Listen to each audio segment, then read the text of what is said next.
Testing. Okay. The sound is good. Testing.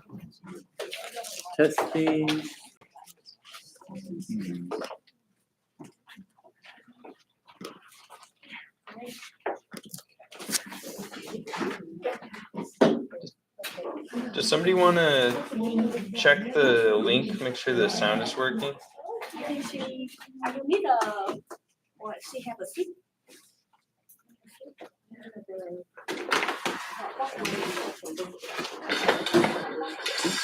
Okay. Just in case if somebody using the Alrighty, everybody. Welcome back. How's everyone doing today? Walker and the walkway. All right. Did anyone do any art projects, paintings this last week? Yeah, if you want to share, you can hand it off. If not, then no shame. I'm not going to pressure that on you. I did Superman Solitude. It's not quite finished, but. Oh, cool. Okay. Sorry, I should. And then the one before was me just blocking out colors and deciding. Like I did a first run, and then I once I figured it out, I did the second one. Oh, good. That's the second one, yeah. That's awesome. Yeah. I did, but there are a lot of mistakes. Oh, nice. You went out to a diner. Yes. That was the thing. Great. That's so fun. And I'm not trying to do it. It was actually written there. Love animals, don't eat, but it's a vegan restaurant, so I just. That's awesome. Okay, cool. Oh my gosh. All right. We'll look at each of these individually. Yeah.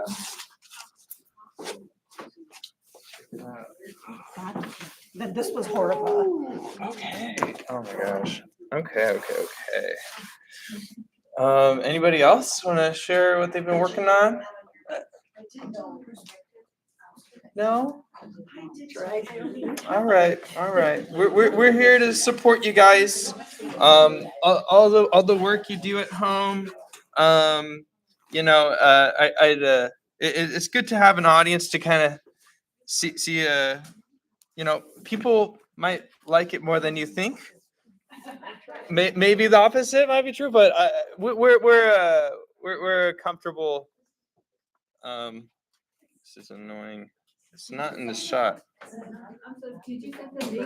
I did send the link just right now, so it should be sent. Oh, do you want to share it? Yeah.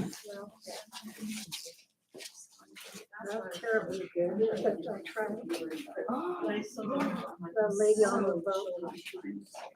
Oh, this is great. Okay, cool. Thank you so much.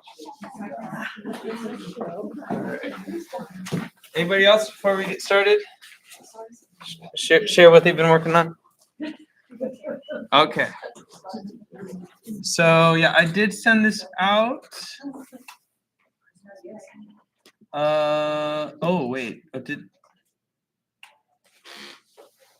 me see. Sent. Okay, it says this week's YT link. YT for YouTube.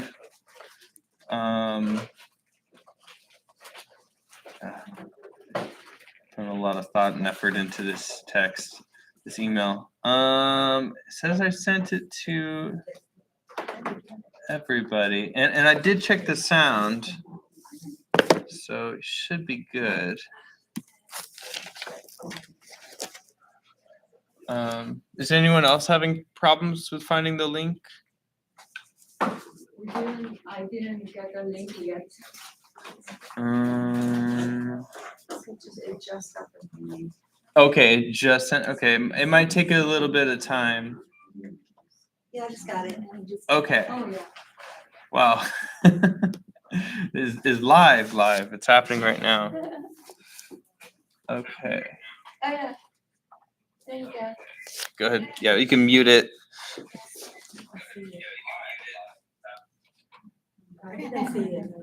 All right. That's just for people at home, or if you want to see what I'm working on up close.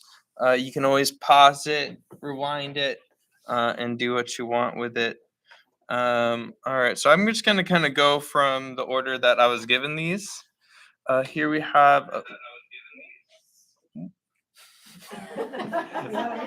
Echo. Okay, so this is what's your name? Sandra. Okay, this is Sandra's here. Lovely. So you want to talk about it or? Sure, it's supposed to be Superman's Fortress of Solitude. So it's like all ice and it's like a really rough. And before I did that one, if you turn to the other page, I blocked out colors and got a feel for it. And then I drew it kind of freehand. But I wanted to pack, like kind of get an idea of like where all the major points were, and I'm kind of I might work on that one too, like make it into like a mountain scene kind of without the ocean and the rocks. But like I saw that and I'm like, yeah, Portrait of Solitude, and like snow cover. I don't know if anybody's seen the Marvel movie, but it kind of it works. This is the most recent one? Yeah, that one. Oh, is this from your memory or a picture? It was from a picture, but then I changed it because I made some differences I thought just worked better. Yeah, that's awesome. Yeah, it's so cool. It's so funny how like ideas can start in one random place and then where you can go with it. You can make it your own. It doesn't. Yeah. So awesome layering there with your warms and your cools. Big blocks of shadows in there. Good. Looks like you're having a lot of fun with these textures and brush strokes and anything. The first one was black. The second one was a combination of black and watercolor. Oh. I realized you could do them together. Mm-hmm. And like certain things, like the water is just easier with watercolor, and the chunkier textures is better with gouache. So. Cool. All right. Awesome. Well, thanks for sharing.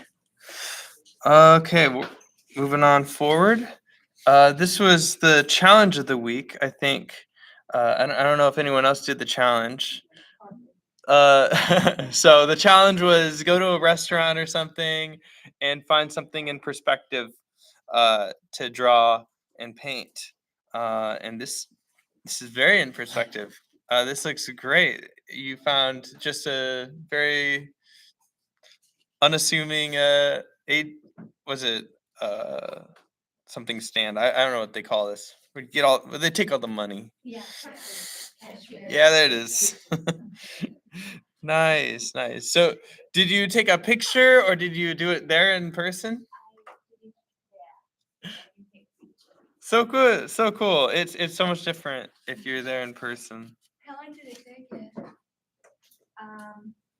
We were there for an hour, so we were having. They took a little while to bring the food. Yeah. It's a vegan restaurant. And what was your name? My name. Yeah. Both, but you probably first. I'm Shalima. Shalima. And the restaurant is Green Cafe in Long Beach. Green Cafe. And you even wrote that down. I like how you simplified all the menu text. You didn't bother to write all the each layers. Oh my gosh, that's too much detail. That's so good. Super cute. I like how you simplified things, but. What's your medium? Watercolor. Nice. And the pen. Nice. All right. Cool. Well, thanks so much for sharing that. It looks like we've got a little birthday card. Anybody's birthday today or who? I don't know if I'll open it. I think it might be. Okay. But that's so cute. You love your animals. You do so many animal drawings. Next semester we'll be doing some animal painting and drawing. I kind of have it all scripted and drawn out. So super cute. And you got a little glitter on there. You're having some fun with different mediums. I see that. I don't know. I got something with it's watercolor, but it has a sparkle in it. So I'm Yeah. like, Why not? It's good fun. if you're having fun, it shows, and it adds a bit of life to it.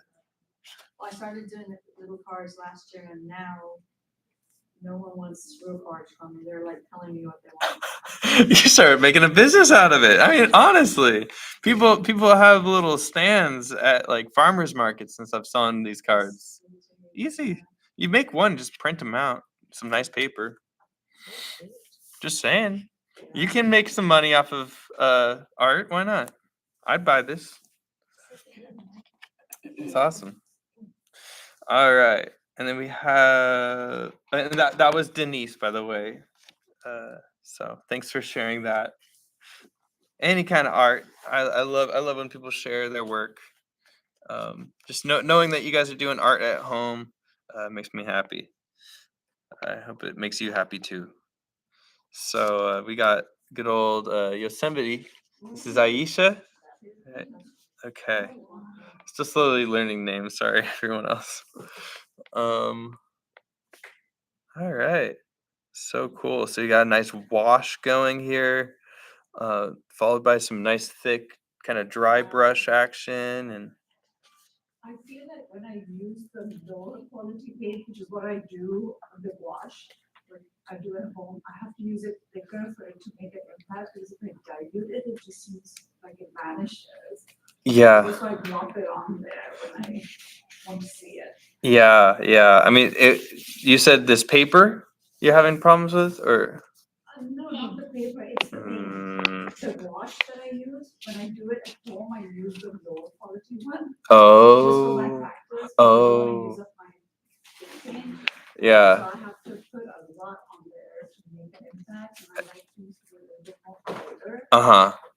I somehow can't make them, Yeah. for some reason I can't go right, I always go darker. Uh-huh. Mm. I don't know. Yeah. What?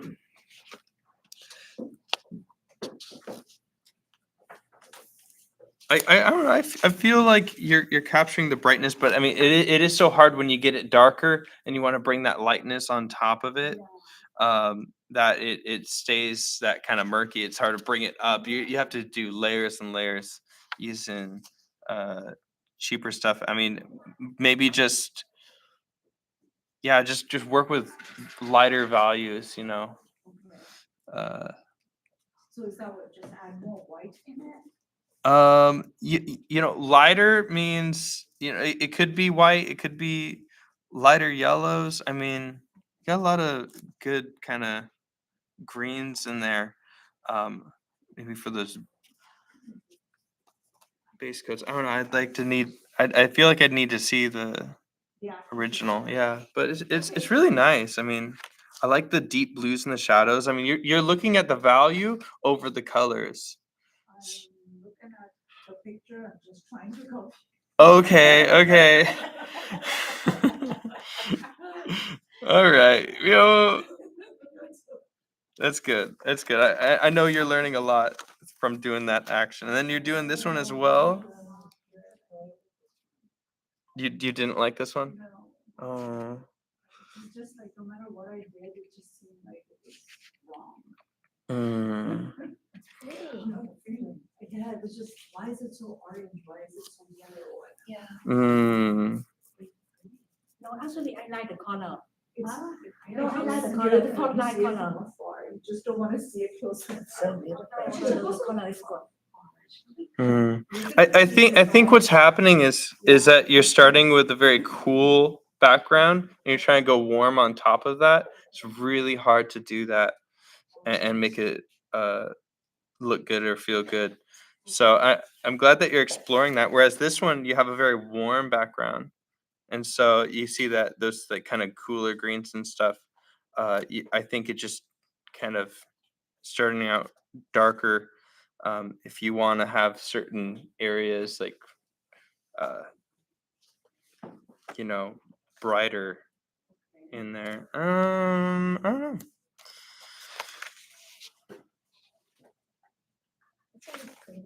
Yeah, no, it is so pretty. I do like the layers going on there, and it's interesting. The framing is really nice. Like this is so far, like I really like how you're you're like framing everything using that tape. Yeah, yeah. That tape is seriously. I'm so happy I found it. So it keeps it really clean. Awesome. Yeah, yeah.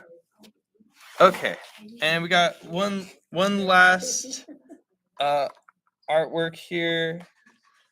Okay, so we got. This is driving me crazy. Okay, there you go. I don't know why I'm sharing. Oh, these are so cool. These are so cool. So this is Glenda's. Glenda just went on a trip to Mexico on a cruise, right? And you brought some art materials with you? Yes. So fun. Is this a friend of yours or some of I your don't know, it was just somebody on the boat, she was on the telephone. Oh, okay. It has a beautiful background. That's really She was nice. Going by and I had never really known how to do figures, but I tried. Yeah. Yeah, it's so good. It's so important to try and something powerful, even if it's a figure drawn badly or poorly. Who cares? The fact that we see a figure, we can connect with it on a deeper level than anything without a figure in it.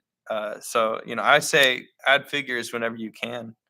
But this is like a portrait painting. This is So great. it was very hot and Mm, on the deck and that I had an umbrella and she didn't really realize I was painting her, but nice.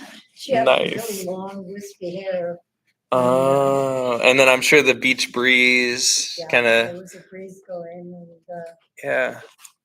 It's interesting. Like looking at this, I feel like there's a lot of motion. so. Like I feel like you're moving because like everything's kind of you can like see it straight now, I kind of lines. tilted there. Yeah, yeah. There's a bit of tilt there. Was that your gouache or your watercolor? I'm sorry? Was that gouache or watercolor? Wash or watercolor? Yeah, Oh, I'm sorry, it's squash. I love the dress. It's super fun. Yeah, I'm loving it, the colors and the upper part's so light and airy, but when I saw the deck, I'm thinking, okay, that's heavy, it's gotta be gouache. But I thought the upper part was like more like the mountains, almost watercolor. It's smoky, it's pretty. Yeah. It's really pretty. Lovely. Lovely, lovely, lovely. It was just fun. It was fun. All right. And near Cancun, there were two gorgeous, gorgeous rocks. Mm. That's just kind of how I'm remembering because my granddaughter Mina took a photo of them, but she was going to tell me or send the photo to my phone, but didn't really get it. But I kind of tried to capture them. Mm. So I There's some didn't like get green any picture. on top of the rocks there. Yeah. So cool. Really lovely. That's great. Awesome. Well, I love to see wonderful washes of colors. Really nice, solid washes, solid colors, cool compositions. I like this one because it's a little off center, but this one's a little centered. Maybe play around with what you want to show. Do you want it to be tall? Cut certain things off. How much you want it to take over the composition. I like that this is a little, off-centered a little bit. All right. Well, lovely work, everybody. So yeah, we'll be talking a bit about kind of composition, but we'll talk about lighting and we'll do some painting today for sure. So you guys can go and grab what you have here. I'll get it. I'll get it for Oh, you got yeah, it. so she's gonna pick Okay, it up with the cool. walker. Oh gosh, thank you. You're Yeah, welcome. I wasn't even thinking. Beautiful art. Okay.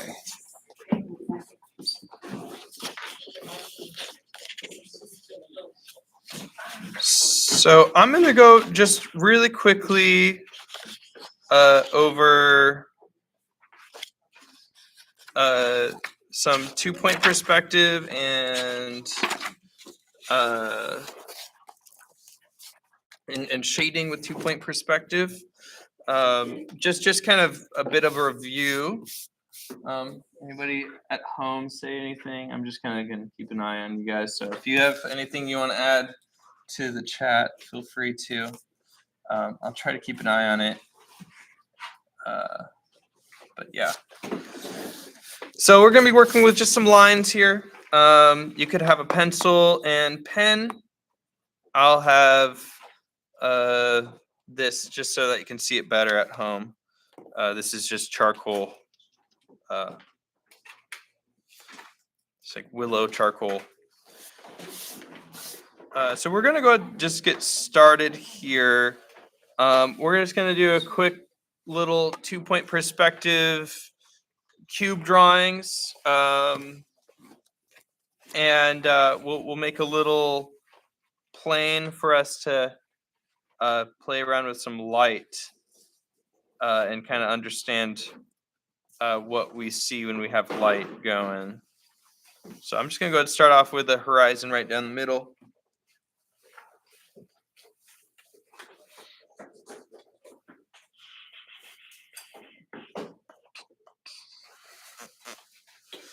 So one thing when you're making a perspective drawing, let's say of a room or maybe of a building, a 2-point perspective, one of the biggest things that you are driven to do in your perspective drawing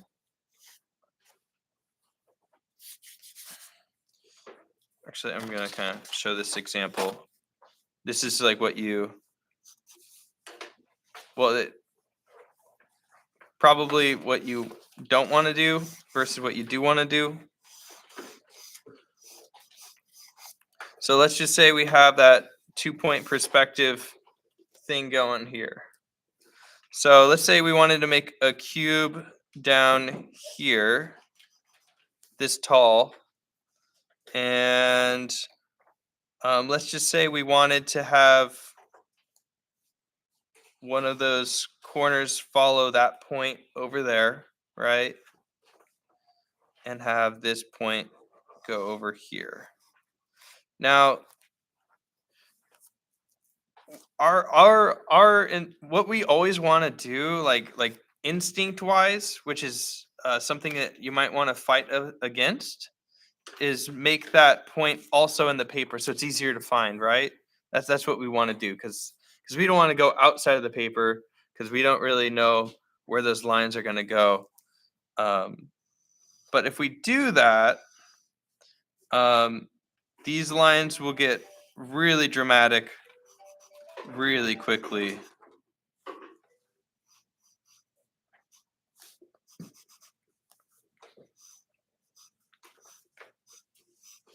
So, I mean, it doesn't look so bad right now, but let's just say we did it bigger from here to here to here. Then we get a building that looks kind of like this, which I don't know about you, but can everyone see the TV, by the way? Everyone's good? Okay. You guys over A here? little closer. Yeah? Okay. You can bring the camera just a little closer to it, so you can see it a little bit bigger. Sure.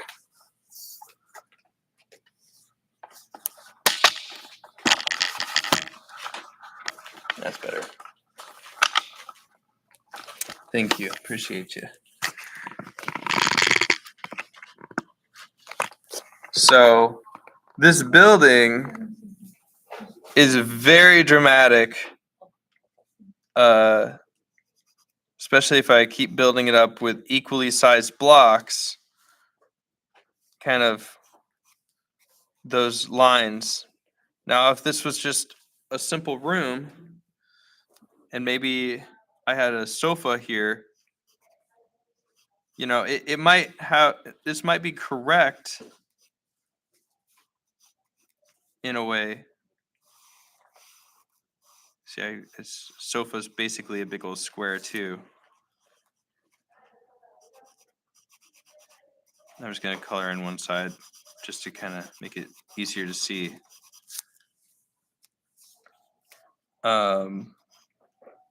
That sofa is gonna look really strange and dramatic. Now, it gives you a certain feeling. I don't know if it's comfort, but it's a very dramatic feeling. To me, it feels like that sofa is flying or something. It feels like there's a lot of speed or motion in there. But so something you might want to consider of instead of having those points inside of that paper that you're working on, but to kind of purposefully have them outside of the paper. And you can kind of start off with some of those angles here. So I would start off with those biggest angles at the end of the paper, and then the angles at the top of the paper. And then I like to find those middle angles in the middle. Really lightly draw those on. And to draw those things on is to help you out throughout your drawing. That makes sense? So let's just say I had a point over here, maybe. That's too far. So I can kind of start with a line over here. Those big, most dramatic angles, lowest on the page. That big dramatic angle at the top of the page. That middle angle doesn't need to be too perfect. But now when I draw that sofa, say right here, now those angles aren't so dramatic.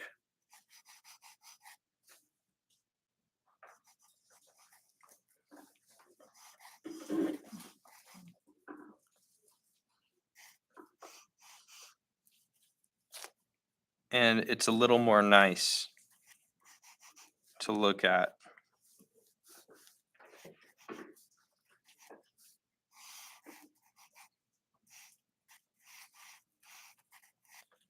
And even if they're not connected, I can still use those perspective lines, draw those in. Even though they're not connected, they are on the horizon. Those lines will connect at those ends of the sofa.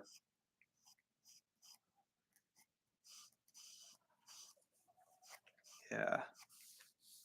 And I always kind of pay attention to, maybe even what's through the object.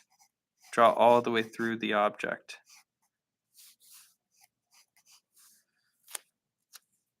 And you can see that couch is a lot more tame than this couch. Both of them are correct. Both of them are using correct perspective. It's just I don't know what causes this. I think this is better when it's like you're immediately in front of it and it takes over your whole point of view. Whereas if you're further away, then it becomes nicer. This happens with cameras.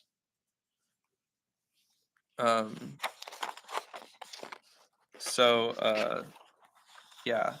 So pay attention to those most dramatic angles first. If you're looking at a building, look at the tops of the buildings. If you're looking at a room, look at the most dramatic angles in that room. Then work from there. And then you can kind of play around with those angles afterwards. And you can always add more angles slowly, ticking up from that one point of view. Here. This is more like it.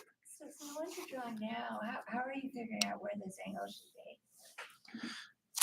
It's pretty random. I mean, so when I'm looking at an image, I hold up my pencil and I kind of move it around until I find that angle. And then when I draw it, I have that angle and I'm like, okay, it's kind of at this angle, and make sure that I still have all those kind of perspective lines. And I can kind of rebuild it. It doesn't have to be photo perfect, doesn't have to look like the original. But if you're paying attention to things, and understand kind of that skeleton of perspective, that the main lines that kind of hold everything together. As long as you have that, it should really help you with drawing here. So let's go do a nice little couch here. All right. So I'm gonna kind of have some points, maybe kind of going off the page here, and I'll just kind of imagine it. Maybe I'll even kind of make some sort of little note for myself, like, oh, it's gonna be at that pencil right there. I'm just gonna kind of imagine that line going to that pencil. And I'm just gonna kind of get some of the skeleton, and I'm gonna have it go to that end of that pen over here. Artists find ways to. There we go. And then it eventually goes flat with the horizon there. So we're gonna go ahead and make a nice little couch.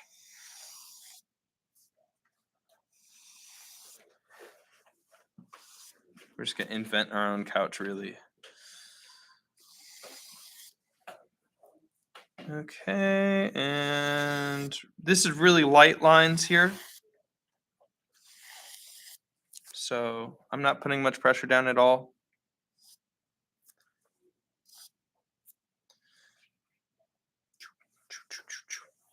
All right.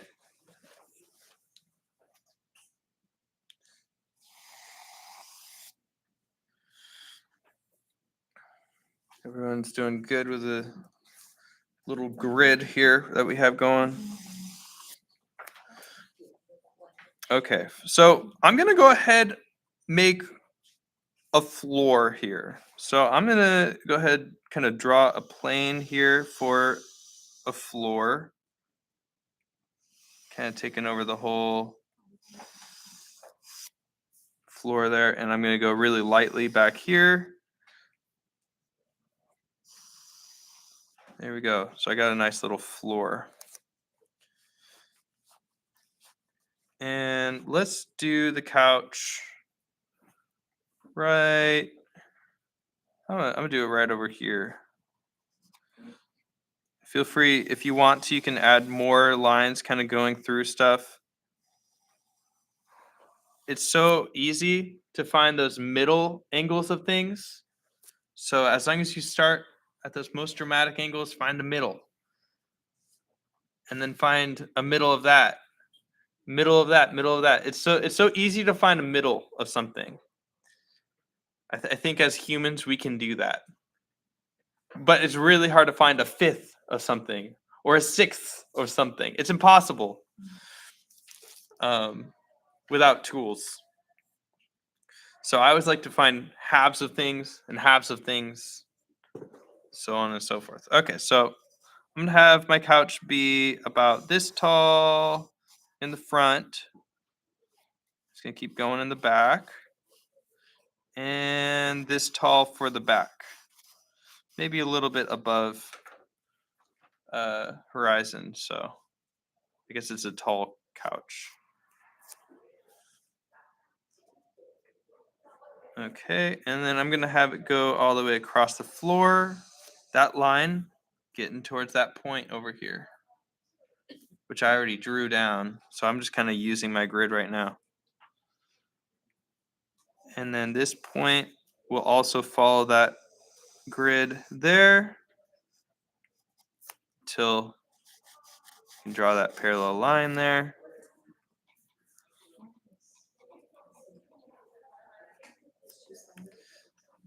And this point over here, well, I'm going to go actually underneath this object here.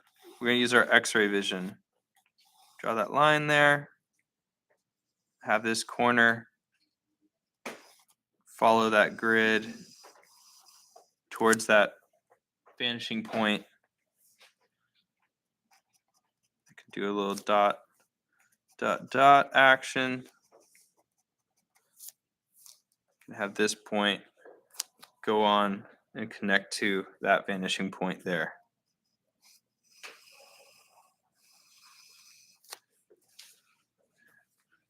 Is everything making sense, guys?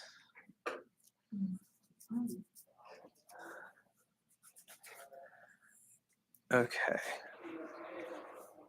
So I'm gonna go ahead, get a line going there. This feels weird. I feel like this line probably needs to be more tilted down.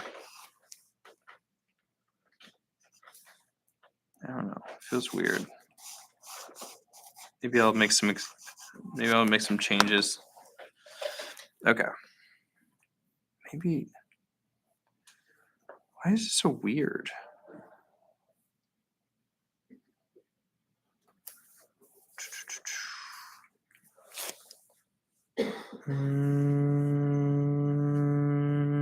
Okay. I think this needs to be more at an angle. So this probably needs to be up higher. When you go to, when you go to Disneyland, Uh-huh. California Adventure, and you go into the Monsters Inc. ride, that's Mhm. how they have everything drawn. It's like really cool. Like Yeah. the couches and the Yeah. cars and the Yeah, that's what's it called? Something perspective. 2point. It kind of, except it's like sculptural. So yeah, there's a word for it. Alrighty, so I'm gonna go ahead and connect this up to the backing there, but this backing here, I'm gonna give it some cushion out in the front, and I'm gonna kind of mirror that cushion on the other side there,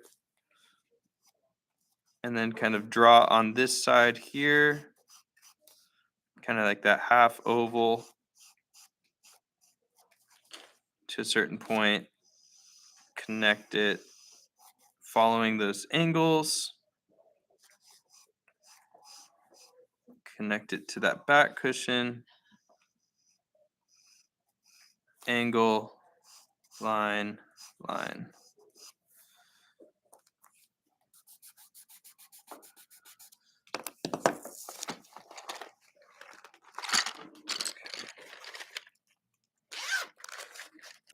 Eraser. Yeah. And just to clean it up a little bit, I can kind of erase some of these lines here. All these lines that were behind it, that we used, that we should be using. It's so necessary, guys. Really, you have to, especially when you're starting, to draw all the way through your shapes.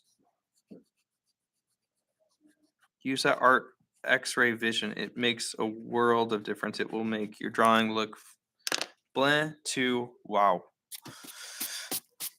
Just knowing what's behind that stuff. All right. How's everyone's couches looking? Haven't started. Huh? Haven't started. Haven't started? Okay. Okay. I'll give you guys some time to build your couch, and we're going to add some lighting to it.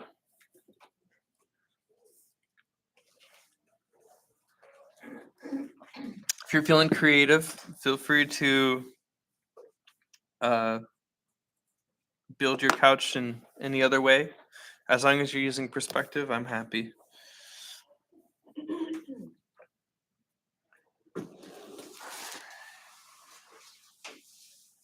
Does anyone want some? I'm gonna come around and see if anyone needs any help. Does anyone want me to come to them first? No? Alrighty.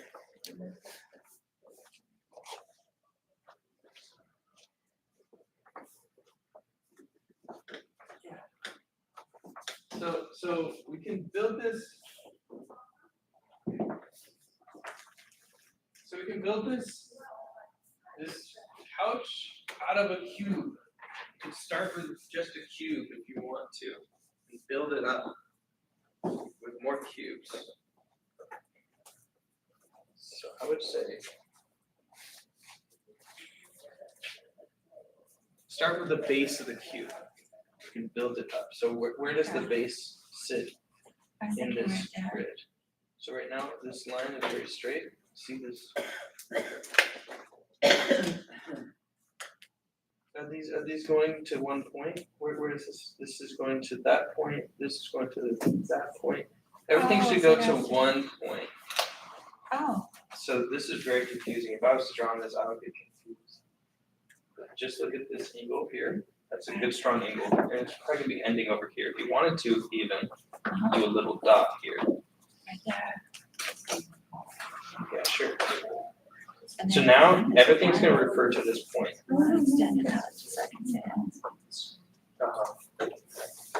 Now, if we were to compare the other lines you have going, that one's pretty good. And that angle there is pretty awesome. So is this angle here. So with this couch here, so we're following this angle, I would probably scrap these lines and do some new ones. And then when you're going upwards, this should also be straight up. Straight up. I don't know what these big lines are. I was just trying to show you that. I wasn't sure what I was doing. Okay, so everything's gonna be connecting to those vanishing points, even on the top part there too. And then And the like, same goes on the other side. So whatever point you decide on the other side. See right now you got this line, this line.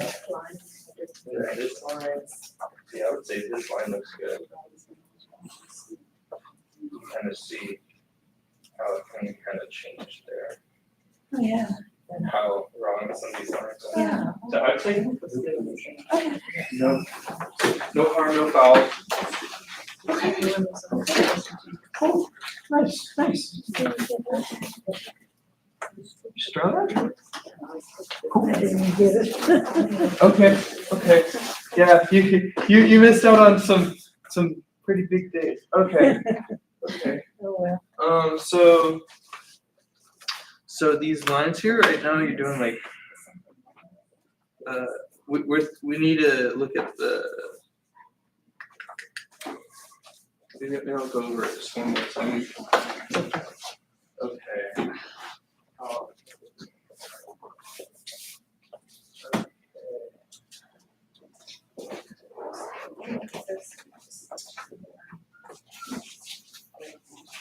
You're kind of doing the orthographic kind of thing. So it's none of these, all these lines are parallel to each other, so it feels like perspective.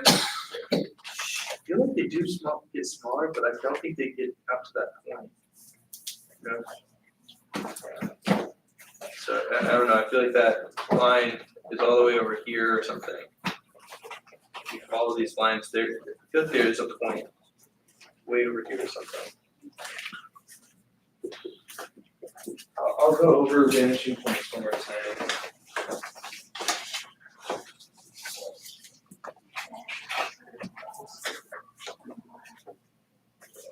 Okay, so we want to remember, who wants to tell me what a vanishing point is? Mm-hmm. So everything merges, the lines merge. Uh-huh. Yeah, so I think that's the biggest thing we need to know right now. Vanishing point.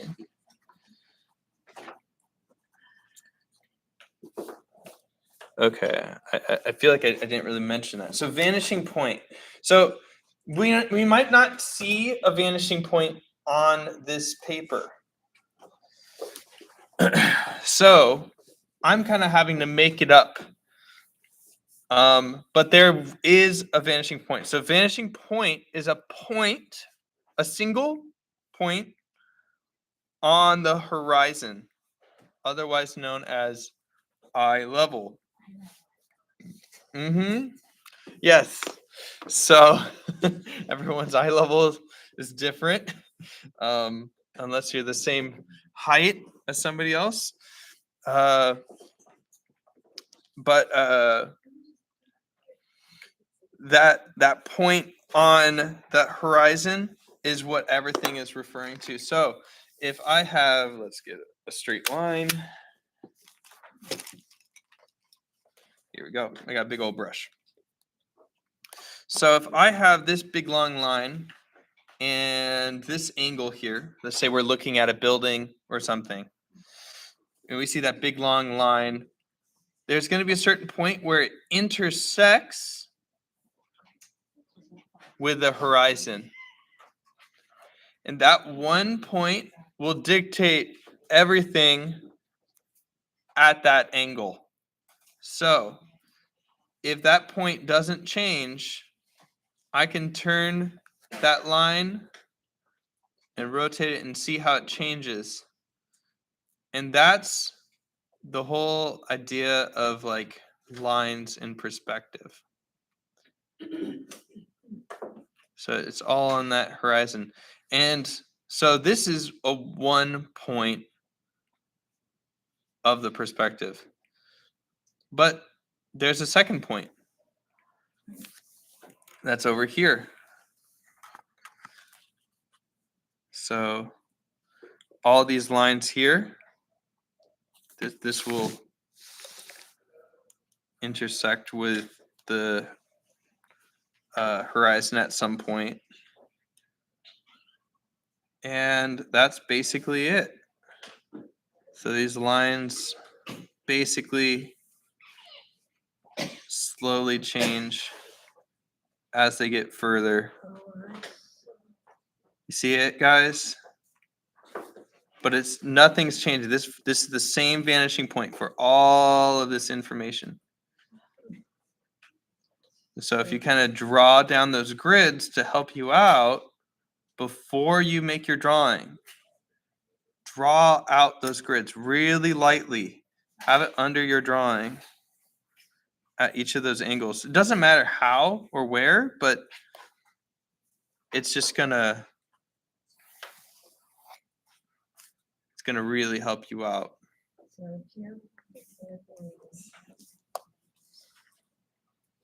But I start with the most dramatic angles first, because that's the easiest way to find that intersect.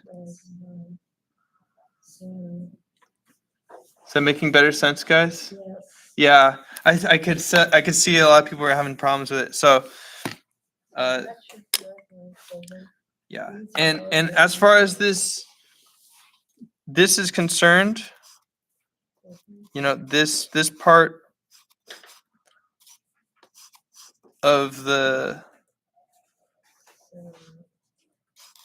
couch here and this part of the couch here, it's like a cube, basically. And then this is like a cube too.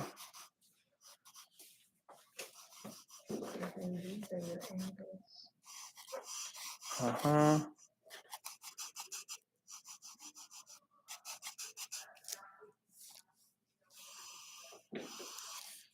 And so I just softened some edges, cut in another little cube on the inside.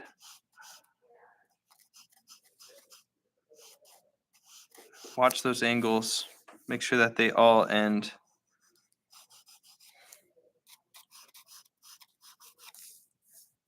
You know, even some of my angles aren't quite right, but Is that why they have that instrument that has that point with that thing? the compass or It has a kind of a thing that sticks down and turns. yeah. Yeah, if you're looking for really specific angles and stuff like that. Alrighty. And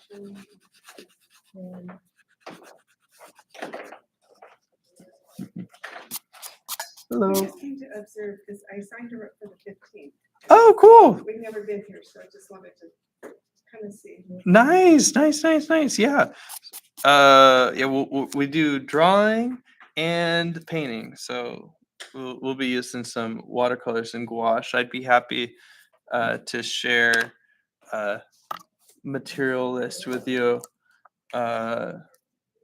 Yeah, I'll send it out to the class. So as long as you signed up with your email, I'll send out that stuff to the class. Okay. Yeah. And your name is? Bryce. Bryce. Yeah. This is Rachel. Okay. Okay. Well, thank you for letting me step in. Of course, yes. I'll write a little note for myself.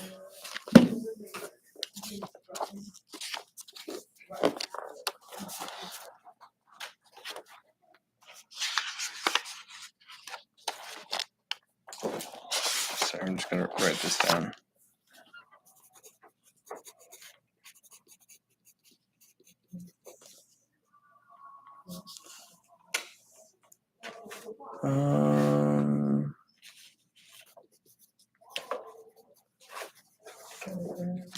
Okay, cool.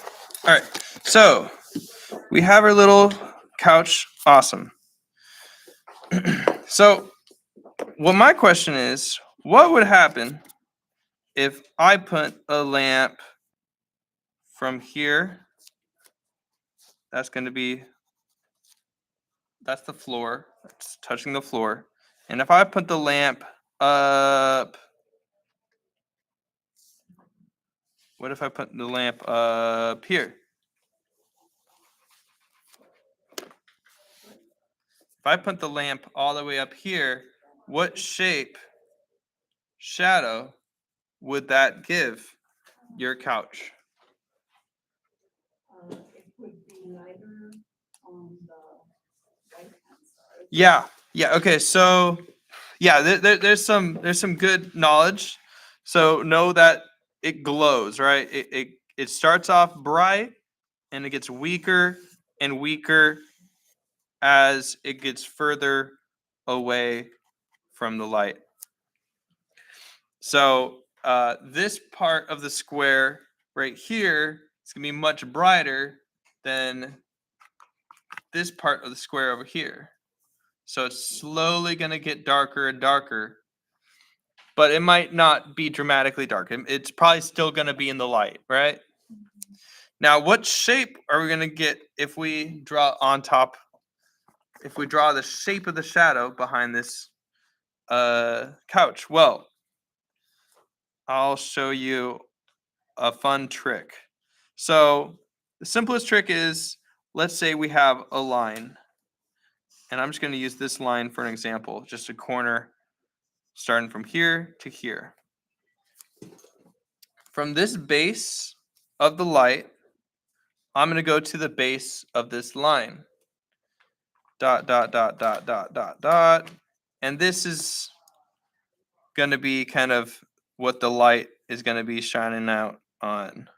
Dot, dot, dot, dot, dot, dot, dot. Dot, dot, dot, dot, dot. That's basically what it's going to do. That makes sense, guys?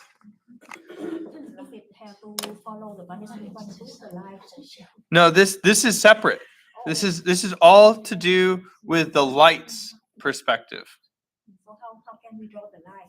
Just based on the two endpoints of the couch and then the line. Connect that line.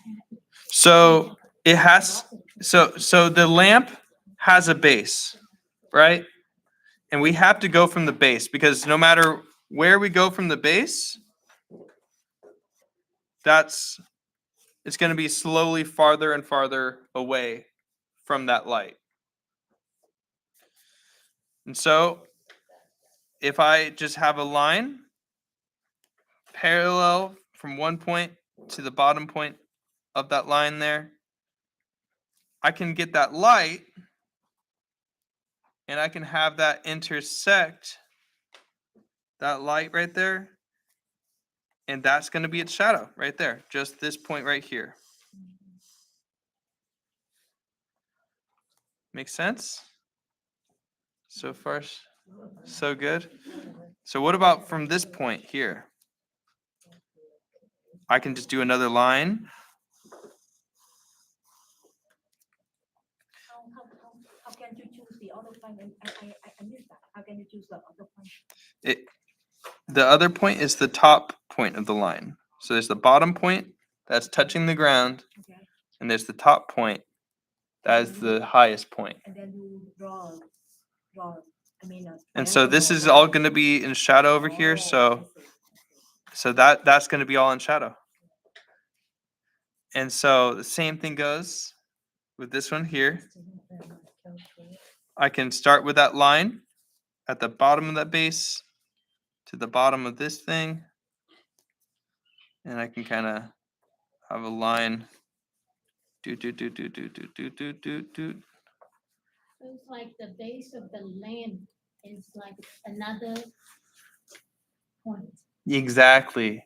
Yeah. So it's just imagine if you were the sun, whatever you don't see is going to be in shadow. So whatever this light sees is going to be in light. Whatever it doesn't see is going to be in shadow. So I can kind of get that line parallel here. And I know that this line and this line connects, this line and this line connects. Bam, we got ourselves the shape of the shadow there. And I also know that contact shadows are darkest. We learned that on the first day.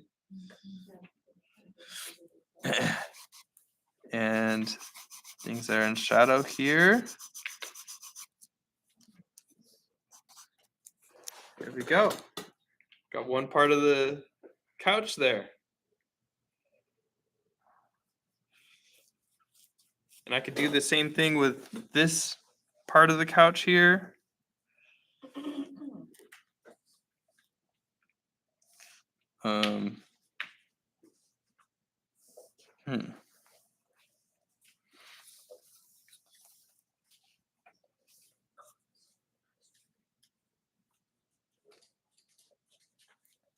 Let's see here. What if I did this?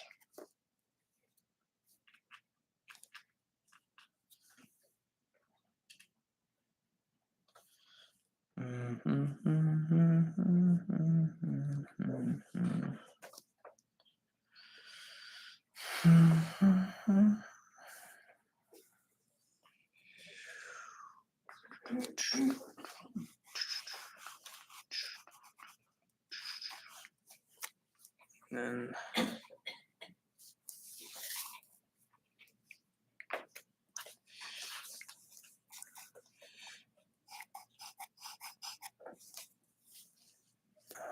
okay.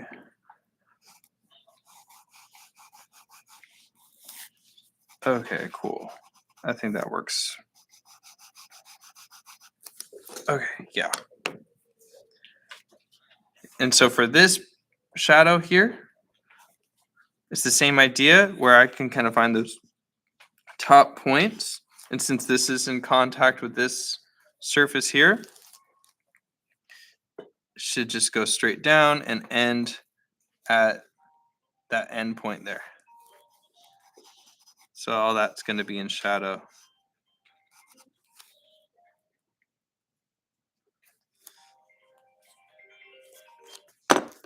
Cool.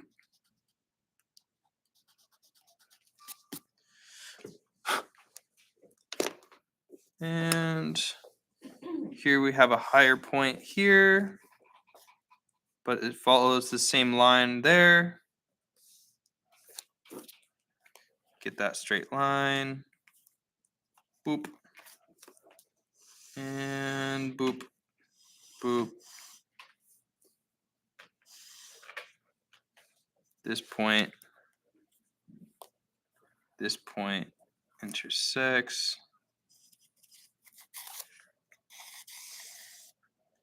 Wait a second. There we go.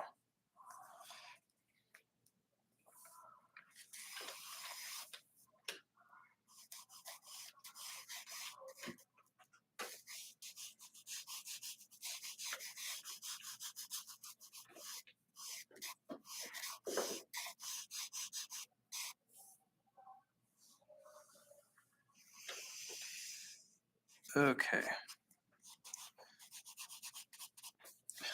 This doesn't seem right, does it? Oh, yeah.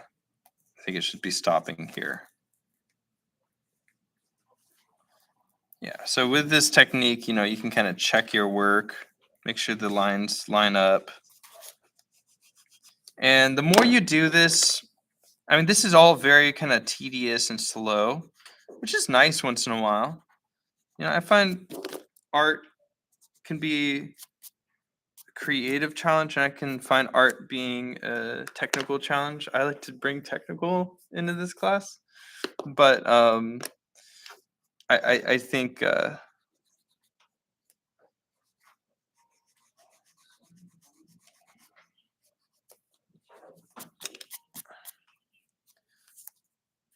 we go. Oh, and then of course we got this line back here.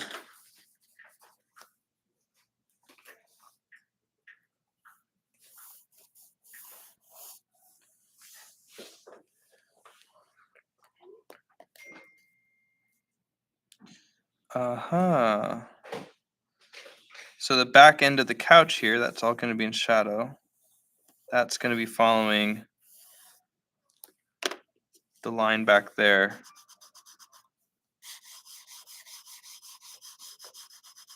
Because if you were to draw straight through the couch, there'd be a line back here.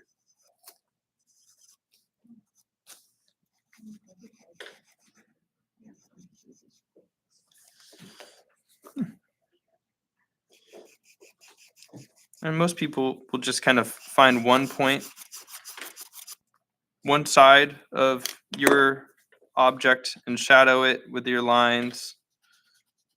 But I think something beautiful can happen if you kind of can find that those actual shadows.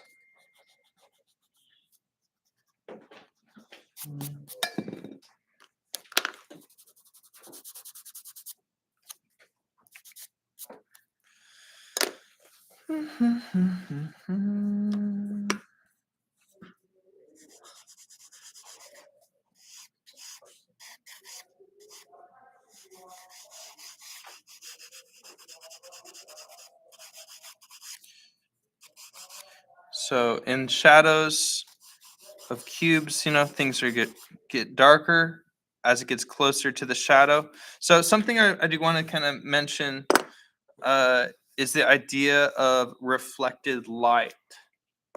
So right now I kind of went kind of light with this lighting here.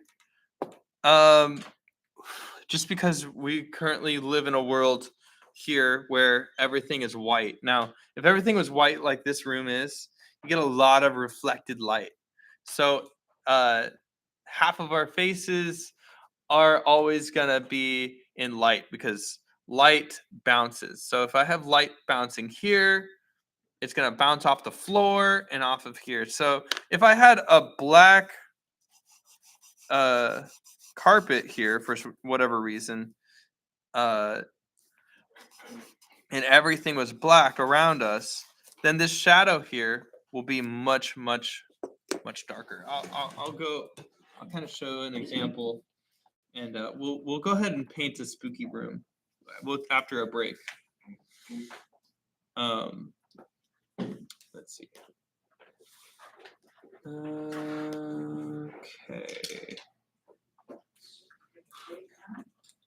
Huh?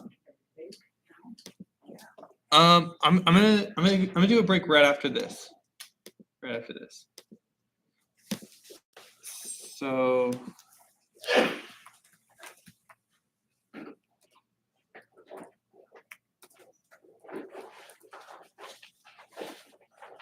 Okay.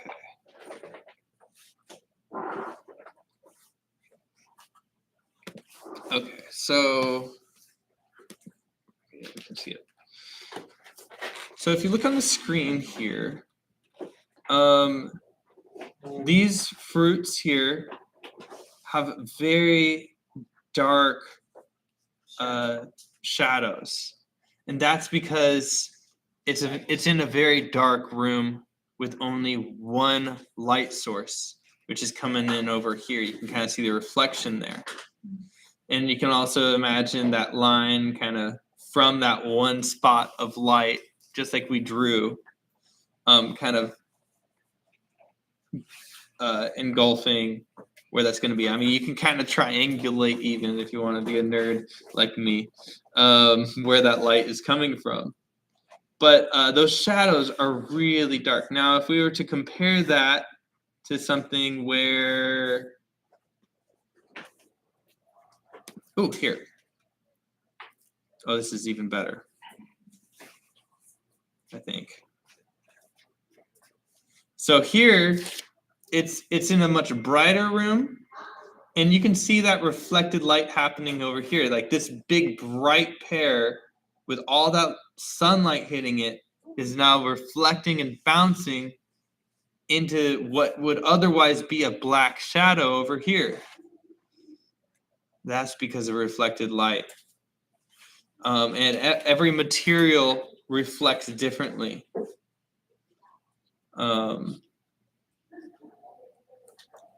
So it's yeah. And when you're looking at a really large room, I mean, even in a smaller room, I mean, you can kind of see that it's this point in the table looks a little bit brighter than this point in the table, which looks a little bit darker. So we're gonna play around with some value, painting some spooky rooms.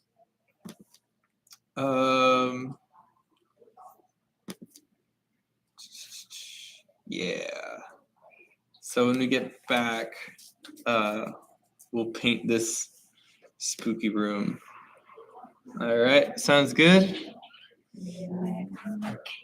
All right, cool.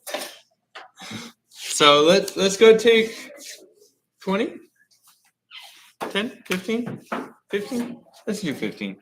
We'll go 2:30. We'll- Just a question. Yeah. Are you going to show us how to sketch, or we sketch on our own? If you're feeling ready to go and you want to go ahead, you go right on ahead. I'll walk through my sketch of this picture here and From paint. perspective, I can see. Yeah, Yes. yeah, it's definitely 2-point. Yeah. So yeah, like this. I'll talk about this a little bit when we get back. Just kind of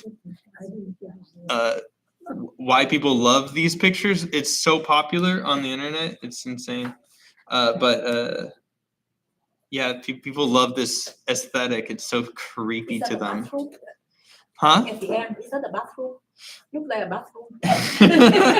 Probably. It's probably a mall. I don't know. You know, it's probably not that spooky, but it's just like the feeling that, is it empty? Is there something around the corner? Ooh, is there a monster? It's good Halloween fun. Huh? Zombie? Yeah, definitely a little zombie-ish. Yeah. It's the place where Deep Throat went to meet the spy.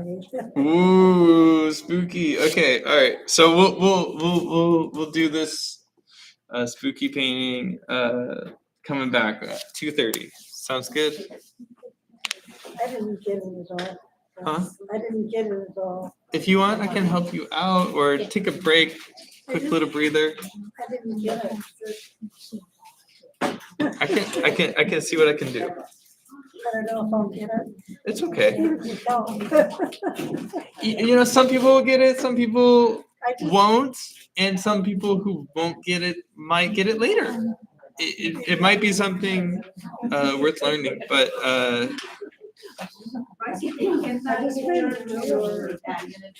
yeah, this should be on the sketch paint. It just said it's the same website as last week. I forgot to send it, but as long it should be following it. Do you guys need the link? All right, I'll send the link.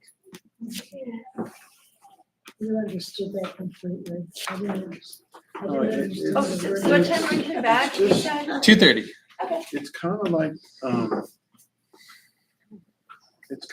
I just drew a couch because I didn't want to get behind. You're not even gonna do that, but it's kind of like a railroad track, right? You know how railroad tracks go, right? Yeah, That's the thing, is as it gets closer to you, it gets larger. yeah. Right? Yeah. So the spaces, they would get larger, like that, right? But then, this is your horizon point right here, right? That's the thing, when you have two points, it's like you have two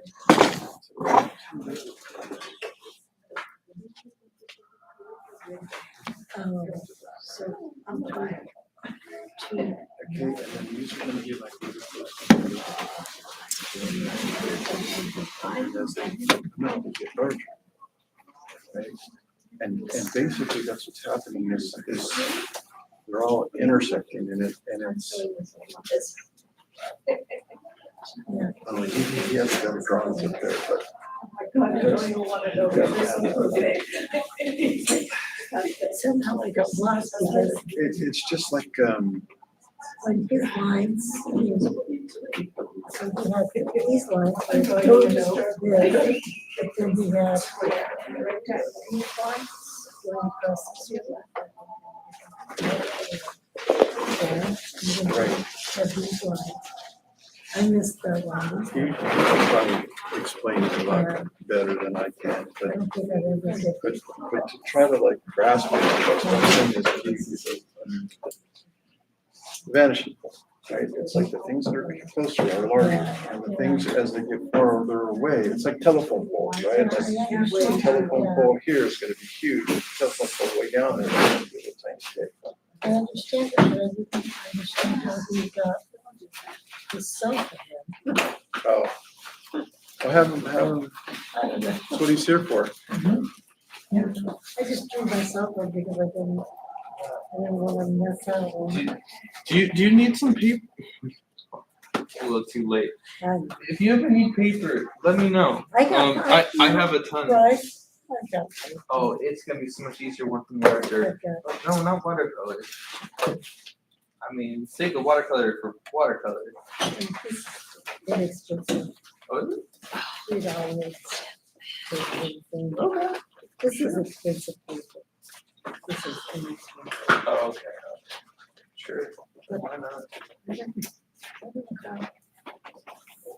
I got when we did this. So, that so the most important thing to start off with, horizon, the right one. which is the same as your eye level. So when I'm standing up right now, I'm above your eye level. Your eye level is right around my belly. Right. Whereas if I was sitting down, this is now eye level.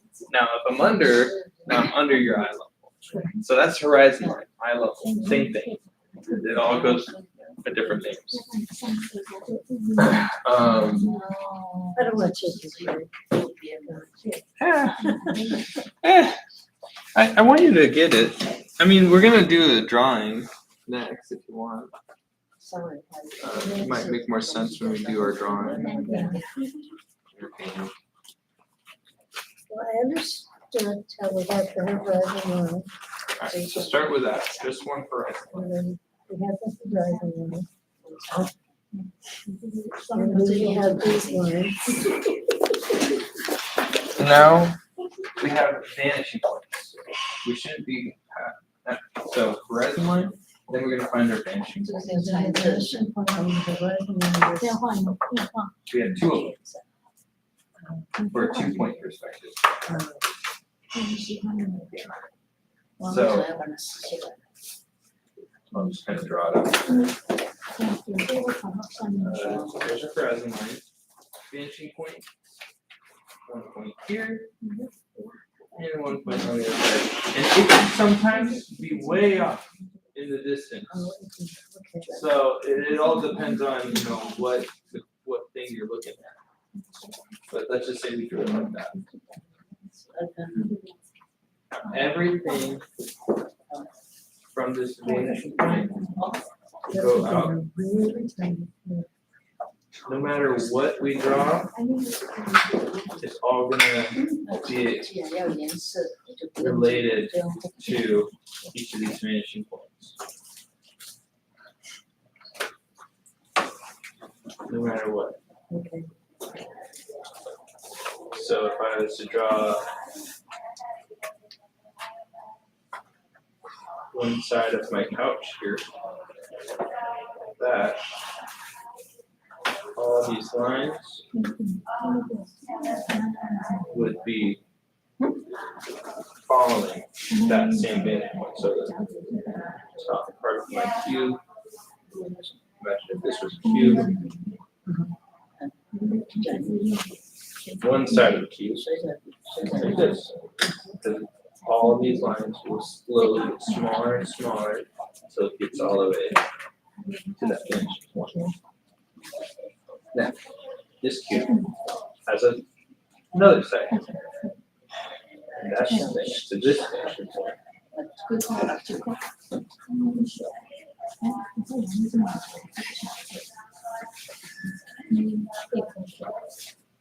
that goes above the horizon.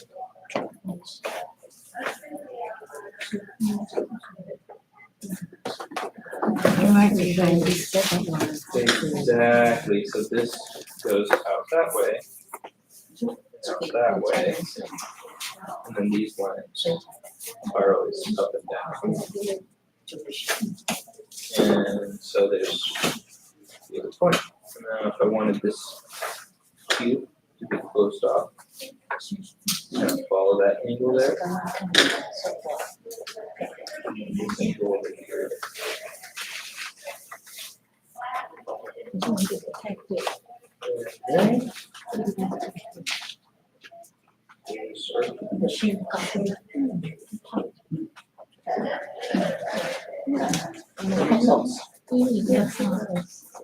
So just a cube. Start off simple, just a cube. Okay? And then if you can do that, draw another cube on top of it. And another cube on top of it. Another cube on top of it. You know, like, we'll keep building on weird shapes. It doesn't have to be couch is simple, but most things in this world are made out of cubes and squares.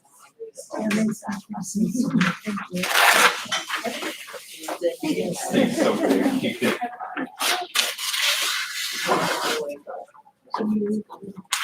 Easier to create that way. Yeah. 就像上次讲他就说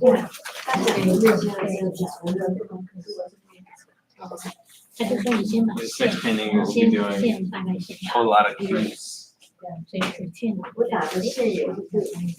I love it, so cute. 跟线很关 So fun, and it's in perspective, so yeah, the you just person one invented something that doesn't exist, now it does. It's believable, it's so fun. See, like with these skills, like we can start inventing stuff, and that's when it's fun. yeah Can I see? Okay. Alright.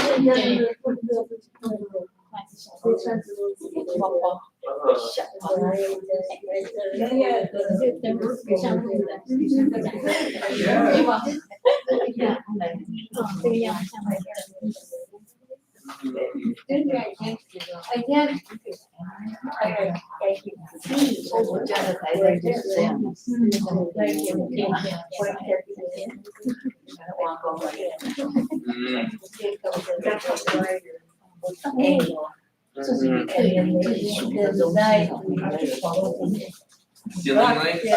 Yeah.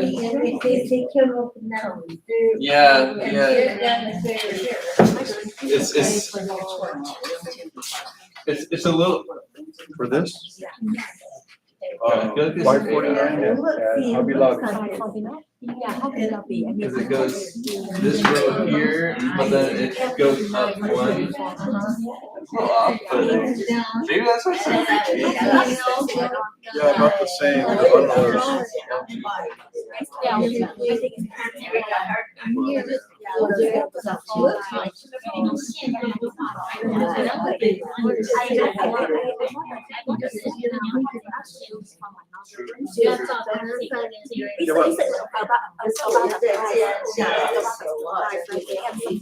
Yeah, well, it's all they had at Hobby Lobby, so I just got it. So I don't know if it's good quality.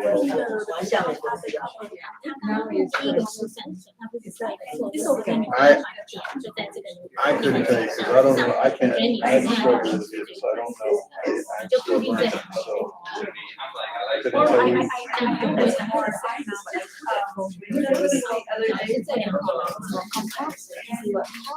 All I know. I'm so stressed out every day.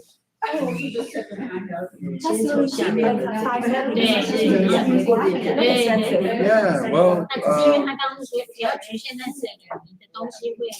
I have enough money invested in acrylic, watercolor, all the other stuff I did, right? And then he said, okay, well, we're gonna do gouache. And I thought, well, I think it will be I'm just gonna easier go out and buy the little if you have the $5 point right inside the see how it page. goes. Might be easier for you to follow. That's kind of what I'm When you doing. go back to the wiki lines, this little straight line distance is See that into our shit. heads. Why is my carpet Shine.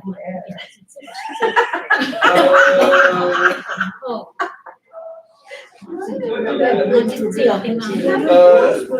So there's a horizon line right there. Everything should be going to 1 point. I'm guessing it's kind of over 你 here. 的你的沙拉会变成这个样子，是不是 it's more dramatic, right? They look kind of funny. 完了再 This is gonna.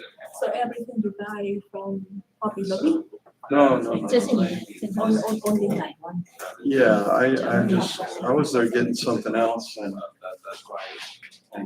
I know he said he was gonna do gouache, so I went and asked some lady, I was like, No, actually, Yeah. wax is so easy to use with watercolor. I bought watercolor. 这里面的就是发展你的这个要到我们这边来。 It is very hard. It is really Yeah, Yeah, this I- is like a fun time. I struggle with watercolor. I just feel like I'm struggling with gouache, but I'm still doing this.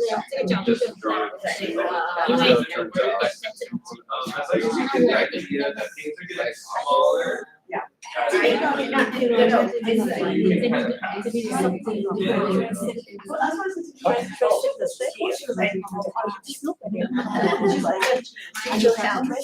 No, I did it with a pencil. I feel like this is And like after I kind did of the a pencil, I lot. would take the paste back. It's just.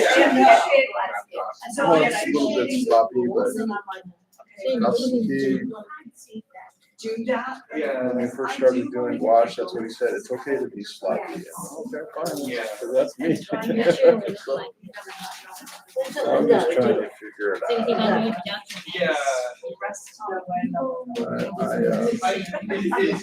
Yeah. Yeah, it's like I'm telling you all this, but what you actually use might be this, but you'll never know this until you know all this. Yeah. So, yeah, It's good, it's just. yeah. I know. Just make sure everything is yeah. right.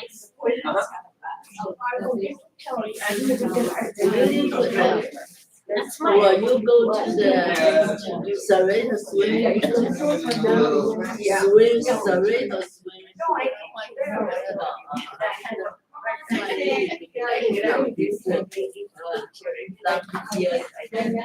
Yeah.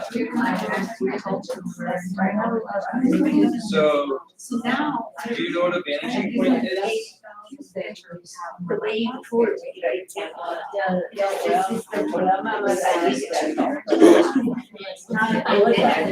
You know, I'm gonna go over see if at least one more little refresher. Hopefully this will help you. So pay close attention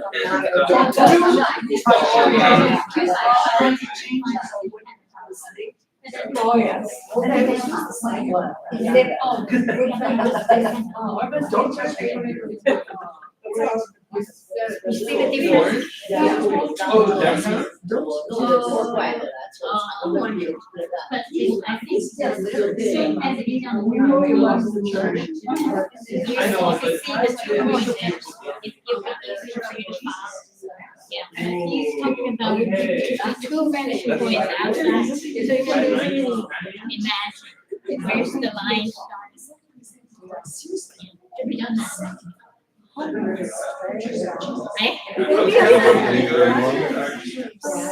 But actually go. I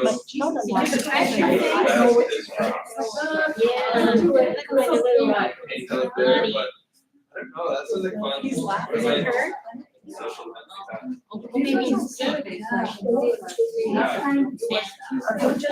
Oh, okay. I'll bring it up to the hot. Thanks for letting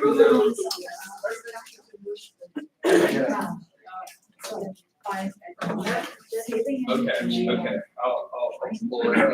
Yeah, everything. Much better. Yeah. You got it. Now, remember, for things going up and down, that stays straight up and down. That doesn't change. So if you're wanting to build it up, Yeah, or usually maybe goes build to it down, have it like straight up. That's why it's Doesn't they still follow the straight line? yeah. See that? And we could also build it up. So this one goes to the invisible point. This one goes to the same point. And you can measure that. This is the same thing. And the farther apart they are, the less dramatic the pieces are, and the more correct. Because you look to So my try to keep that in the mind. horizon. See how far these are apart from each other versus those. You're looking It's just, kind of it's just like building a crazier and crazier triangle. And at a certain point, it's really crazy. This is so fun. I love this. He's super friendly and super nice.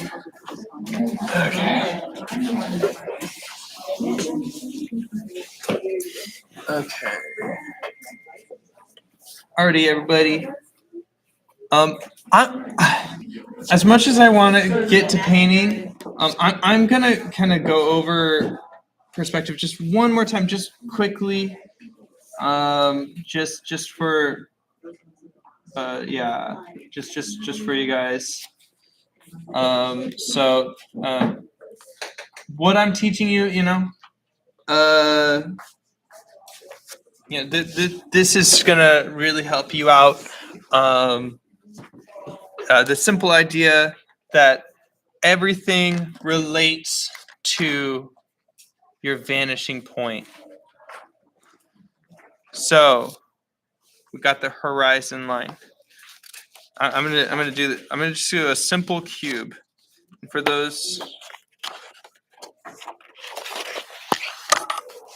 or a simple brick. There's the horizon line. Let's have a vanishing point here. And have a vanishing point here. Do you want me to close the doors? They're kind of loud out there. Sure. I can take care of it.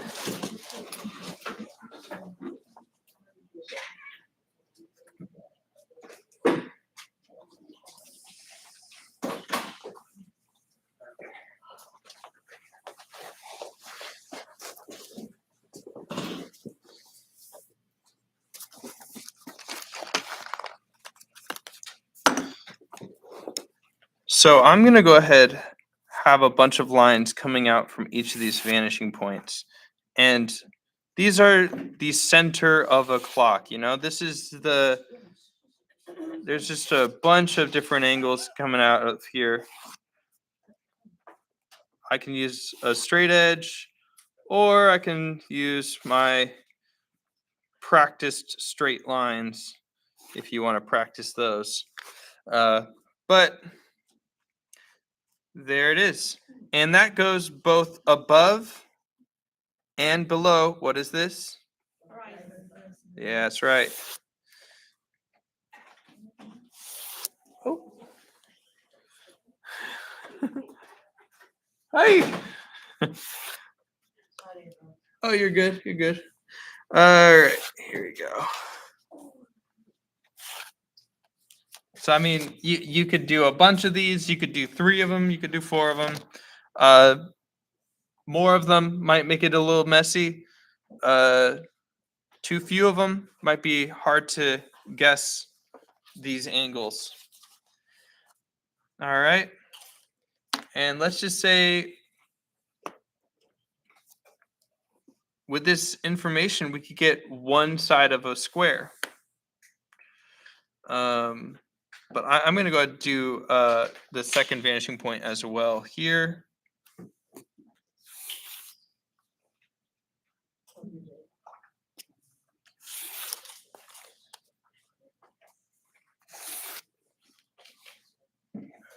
Okay.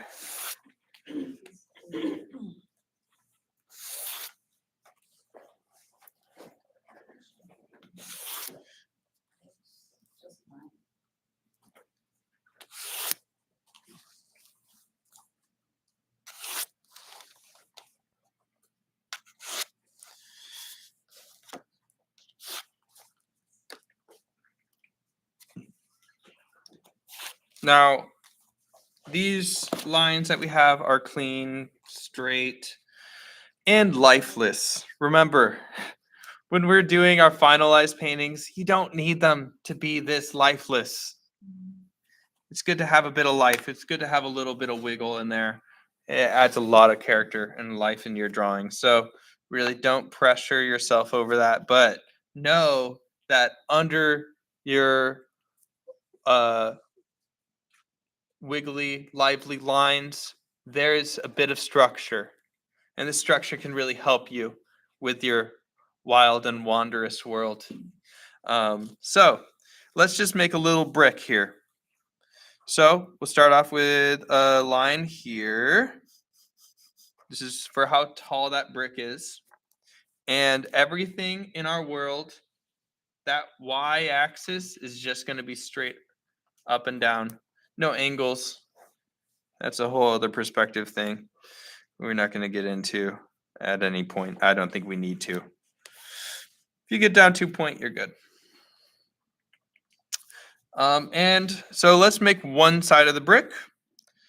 So I can follow these lines that I have drawn here that are so very helpful for however big that brick will be. I can make it really short. I can make it infinitely long all the way to the horizon. Sure.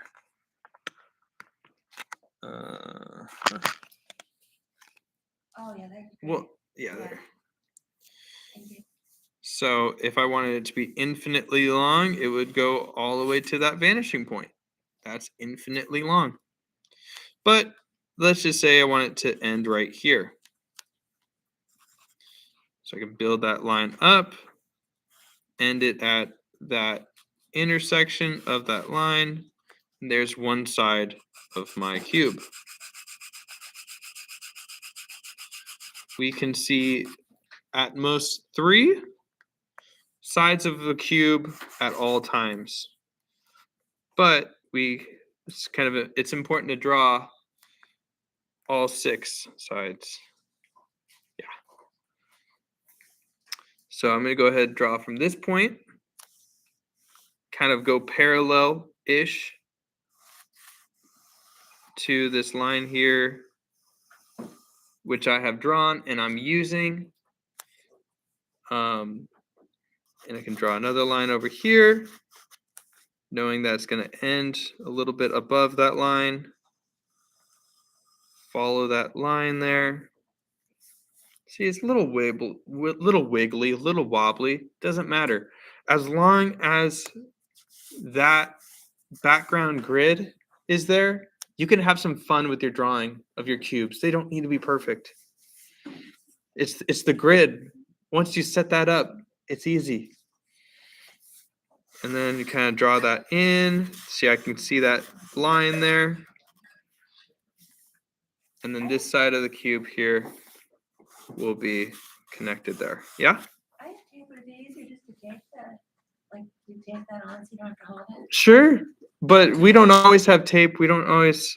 Wait, tape. Oh, what? This? Yes, you don't have to hold it. I didn't realize. Oh, yeah, it's no problem. This thing's light. I'm good. Is it wiggly? Is it making you seasick? You're like, I've had enough of that going to Mexico. Okay. It makes it a lot clearer, like now, like I can see the lines, like I can see where you're going. Yeah, yeah. But And yeah, of course, you can start building on, on top of this, like let's say I wanted to build another shape underneath it, like another cube there. And maybe over here. I'm just using that line above, that line there. And I can kind of keep building it down.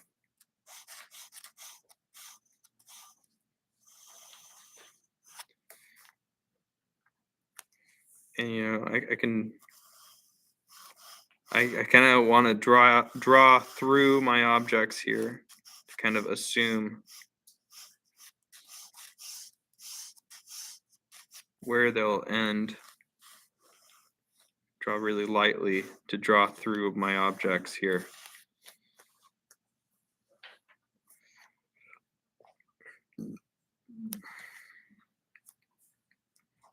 Maybe I want to draw another hallway or something under this.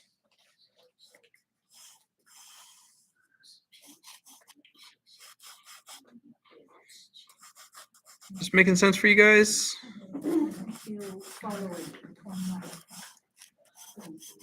Still following? Okay, I'm just kind of playing around right now.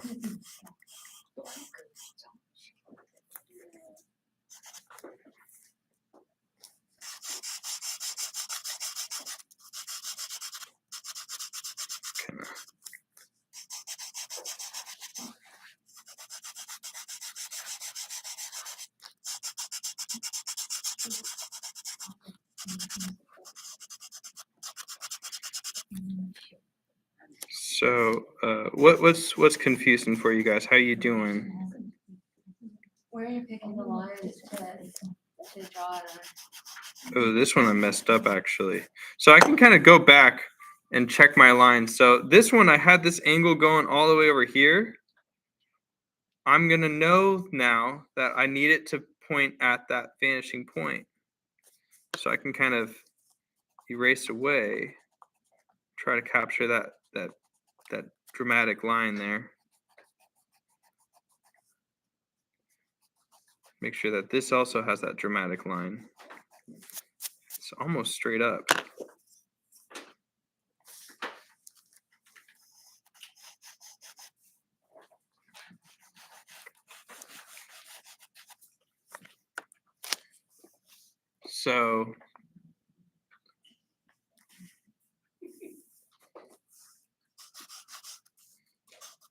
So these lines always up and down, perfectly up and down.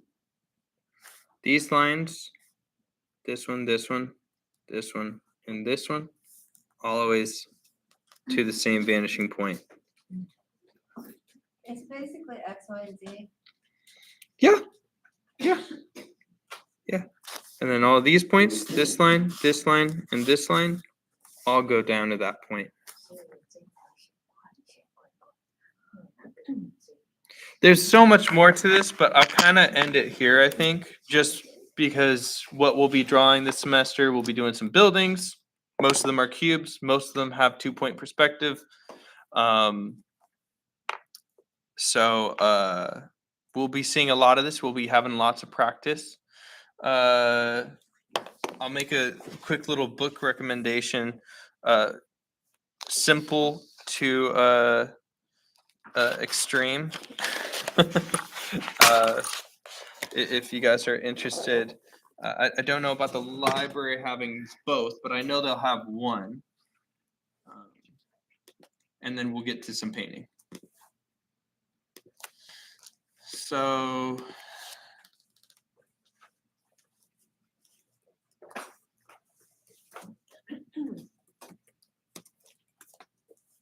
Perspective Made Easy, cheap $6 book.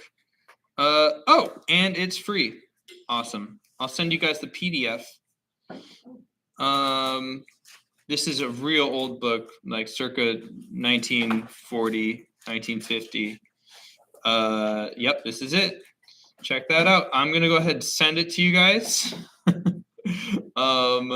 Yup. I'm gonna go ahead and send this to you guys on my YouTube here, and I'll also send it to you. Internet Archive is an amazing website where you can find a ton of really amazing references as far as art books go.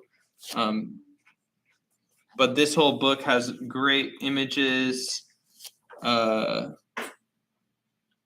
perspective, and if you want to go further with your perspective practices, you can get into 3-point perspective and things like that. All basically a lot of the same stuff that I'm teaching is taught in this book. Horizon, vanishing point, eye level, all this stuff. Pretty cool. And he's using all this line work too. And just like I was saying, get those wiggly lines, get those. One point perspective. This one is 1 point. This one, 1 yeah, point. it's 1 point. Yeah. Yes. He starts off the book with 1 point, just like me, and then slowly moves into 2 point. Yep, that's 2 point. That's right. Yep. Yeah, tons of really cool pictures, very simply drawn. Great line work if you're looking for line work to be inspired by. Yeah, I'm going to send this to you guys. It's all online for free. That's what I kind of learned from. That's very beginner friendly. Very small book if you buy it. It's like this big. It's like 5 by 7 inches. And then there's another perspective. Oh, there it is. Where is it? No, there it is. How to draw. Now this one is like insane. How to drawing and sketching objects and environments from your imagination. Like this book here is a big, hefty book. Not terribly cheap at all. Let's see is there a PDF? Okay, cool. You can get it from the public library, which I love. Oh, do they have a PDF?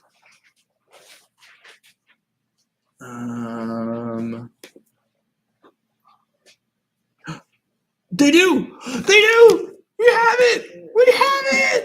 Oh, it's free. I love the internet. Okay.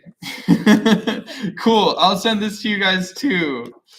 This is all on the YouTube channel.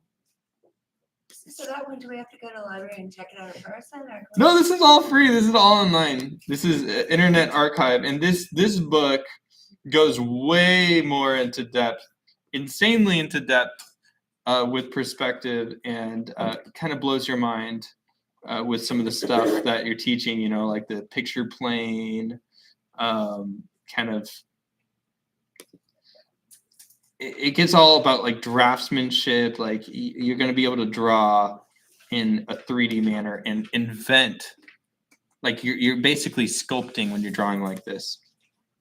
It's pretty cool. And there's a bunch of examples to draw from, like planes, spaceships, cars, pictures to draw from, cool reference images, how to draw arches and stuff.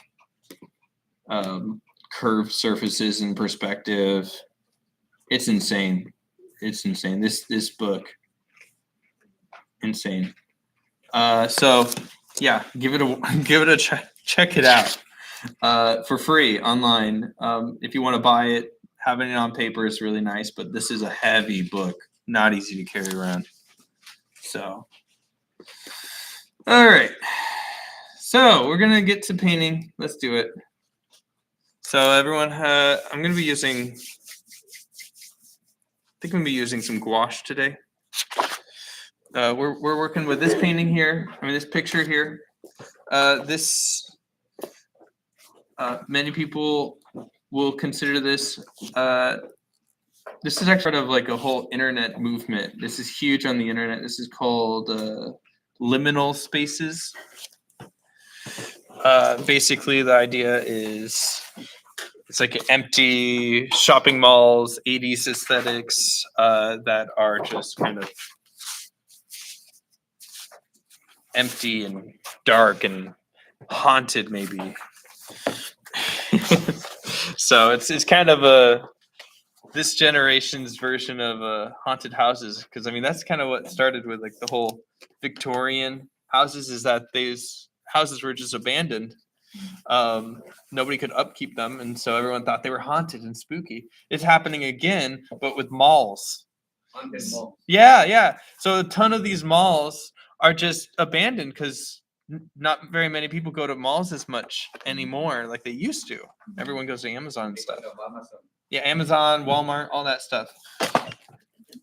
So now people are like, what do they look like on the inside? And so you go on the inside and sometimes the lights are still on and you're like, why is it still on? It's like telling a story. So it's kind of crazy, like the energy that a building or perspective can give you, like if it's scary or not. So we're gonna go ahead and do this spooky environment with the spooky color aesthetics, which is basically when I painted this. I mean, I didn't paint, but let me show you kind of what I did do on the screen here. I did this one right here. Yeah, I made it more spooky. Less lighting. Yeah. But again, we're just gonna play around with that perspective and kind of see how far we can push those shadows. For the most part, I was using that lemon yellow and black almost exclusively. So if you just had two colors today, that would work out fine. But you definitely want to use muted colors. Think about those complementary colors. But yeah, so this is okay. We'll do this, and we'll do this. So this will be up for you guys. Yeah, it's Halloween time, so I was like, it's October, guys. Yeah, working, this is something to do. So I'm going to be using gouache today. So if you have gouache, Yeah, you just put more water on it, it's just going in. Are you commissioned to doing a bit of it? You're just using a portion of the picture? no. I'll probably.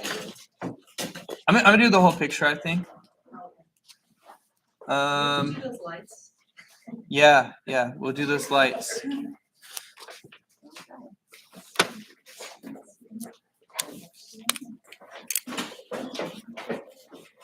And we're actually going to start off with an underpainting. So I'll teach you what that is. Let's see. We got 3 o'clock. So like an hour and a half. I think I'll probably just use half the paper, probably.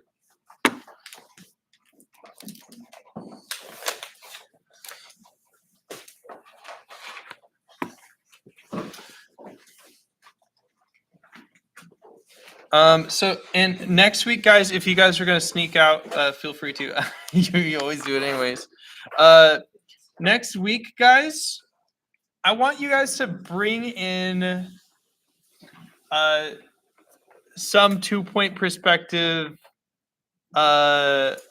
architecture of your life, preferably taken by you. I think next week it'll just kind of be a fun. We'll work on what we have to work on day. We'll have one project we can finish up in class using all the stuff that I'm teaching today. What do you? Uh-huh. I I saw somewhere in the syllabus Uh-huh.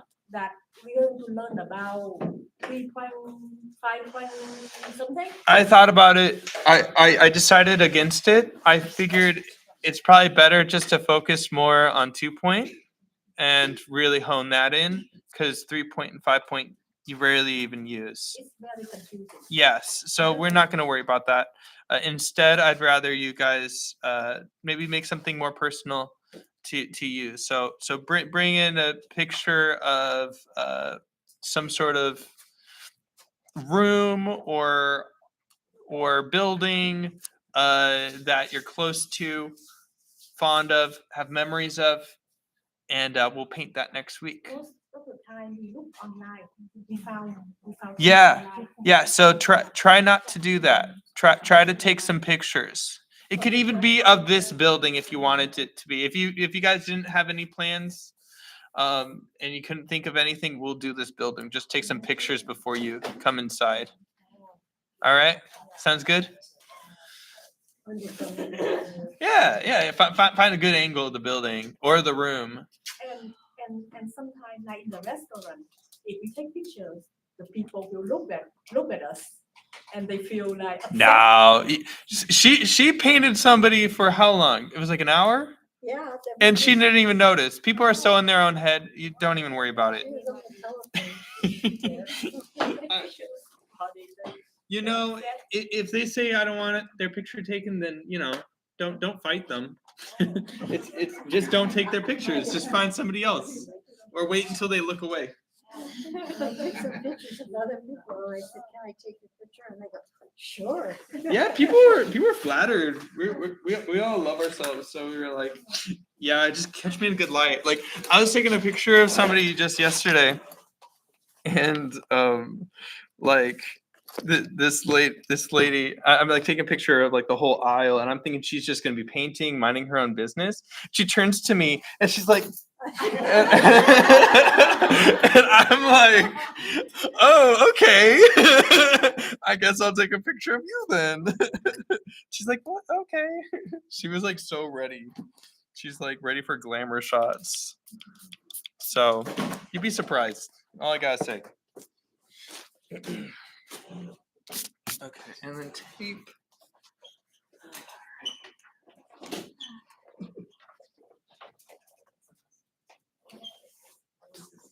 Well, no tape. No.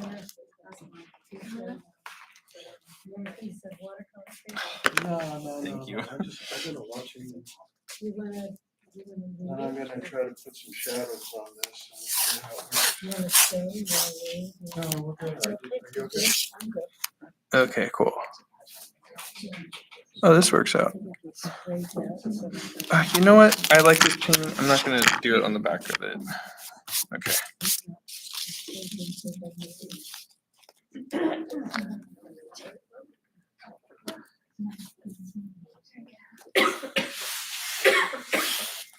I see you told everybody what tape that was, but I didn't hear. What tape is that?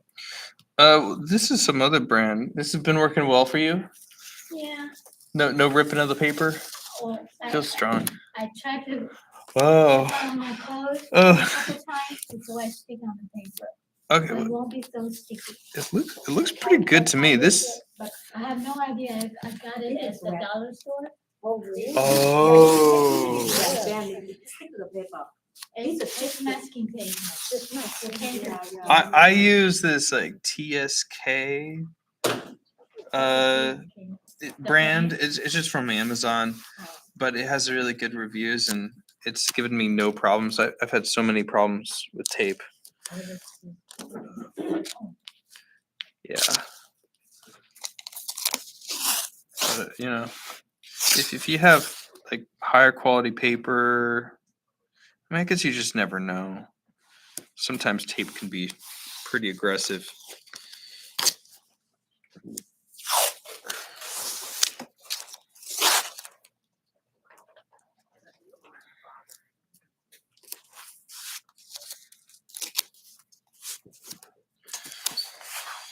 Okay.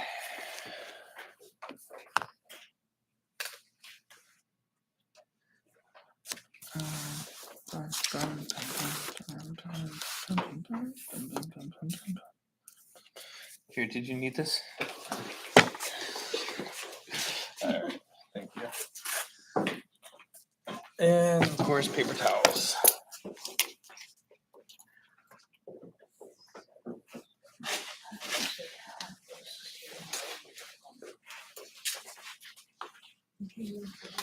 Alright. Should we go for lines or no lines? Huh? Yeah, and unless you use No lines? I don't think so either. It'll still give me that line. Like this is Scott, it's on the radio. What? When the tape is. Ah, All right, so for this painting, this is going to be a very uneasy painting. This is going to be anxiety producing painting. A yellow, I feel like it's pretty, very anxiety produced, very, very, very radioactive, uncomfortable, quick. McDonald's, you know, it's very fast. Huh? Is eerie, yeah. It's perfect for Halloween. You want to have some spooky pictures on your walls for Halloween. You know, add a skeleton in there. All that good stuff. All right. But I'm gonna go do an underpainting of lemon yellow here, and then we'll build up from there. I think maybe even dull it down a little bit. So I'm gonna use. We don't draw the line first. I'm gonna actually give it a wash first, and then I'll draw on top of it. Oh, I see. So I have a big brush for that wash. We're gonna be covering this whole thing with one solid color and building up from there. Probably using a square brush would not be a bad idea today. I got this 3/4 inch square brush because of all those hard angles that we'll be using today. I'm just gonna using nothing but square today because that's all we're really painting. We don't really have much bushes or life or anything like that, so angles are good. what size are the two ones you just put down? So I got 1/2 inch, 3/4, and this is a 1.5 inch. But I mean, you could use something bigger if you wanted to. Just for that big wash. Maybe I'll use that. I don't know. It doesn't matter. Some big sloppy thing. And maybe even a size smaller. What the heck? Why not? Sure. This is probably excessive, but whatever.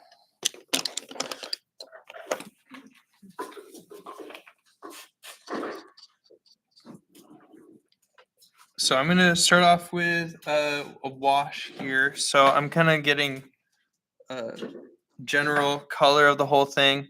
I'm gonna get some of that yellow, lemon yellow there, and get it into my little yellow pile here, which is, I think I used that for my other painting there. You get quite a bit more.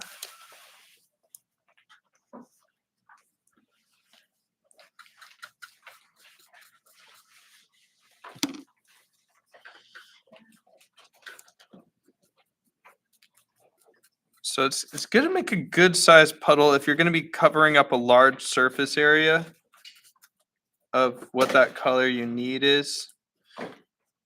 And I'm going to get it a bit neutralized just for that underpainting. So it's a little bit yellow, a little bit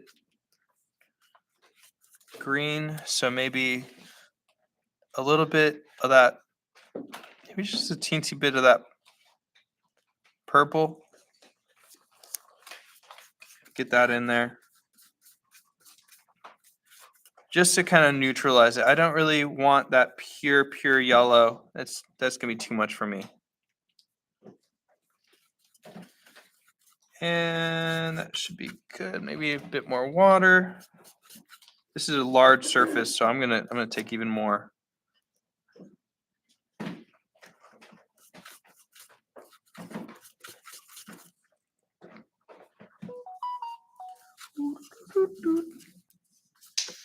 All right, there we go. Sorry, how did you get the yellow again? So I got lemon yellow and purple.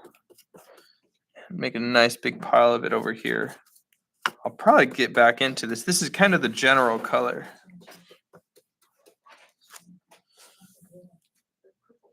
All right. And yeah, that looks nice, murky and goopy and dark. Gotta get those.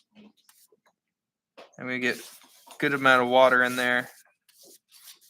Going up and down, right and left. This is just gonna be a nice little wash here.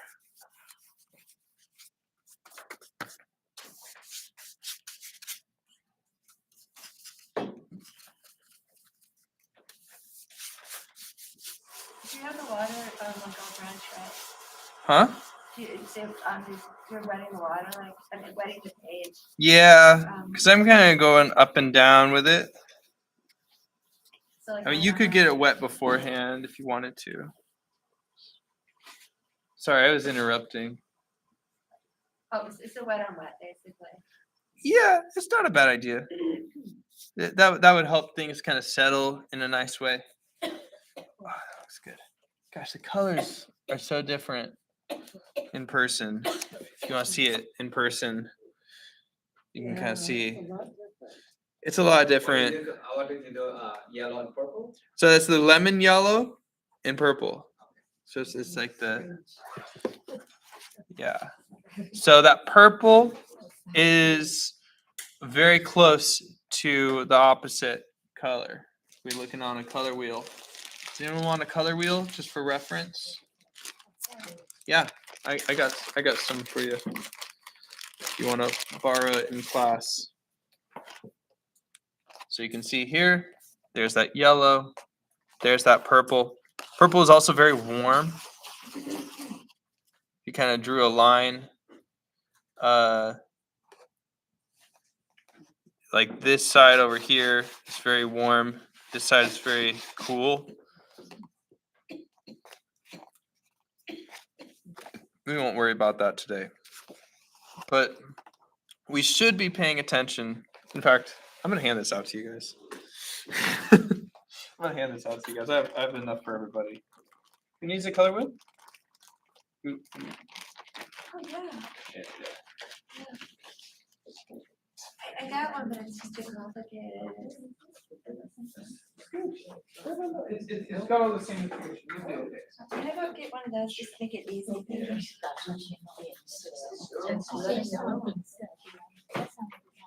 Yeah, so to neutralize, make that yellow more murky, less lively, because we're trying to get spooky in the head, right?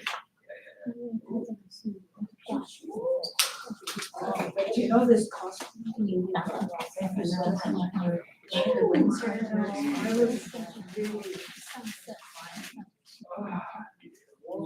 They have more colors. That's why I don't use it when I'm doing stuff. Oh. What I do is just use the other one. I'll show you. Okay.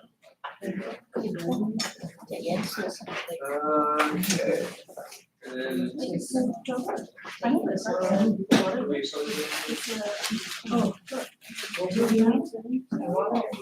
yeah, just return it to me. Yeah. Here you go. Do you have your pens today? Yeah. What do you have here? Oh. I mean, if you have anything, even watercolors. Yeah. Watercolors, that's okay. Yeah. No?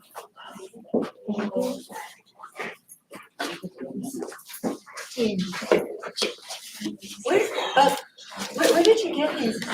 This is on Amazon. You can, I got like a bunch of them for some price.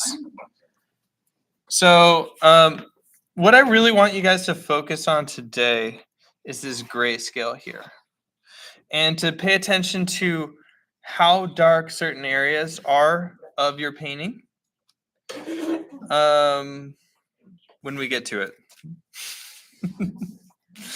So we'll be getting to it. I'm just going to put it away for now, but also recognize, we want to have a more neutral yellow, something more murky, some little less life in it, because this is something that's dead and yeah, I don't know, edgy.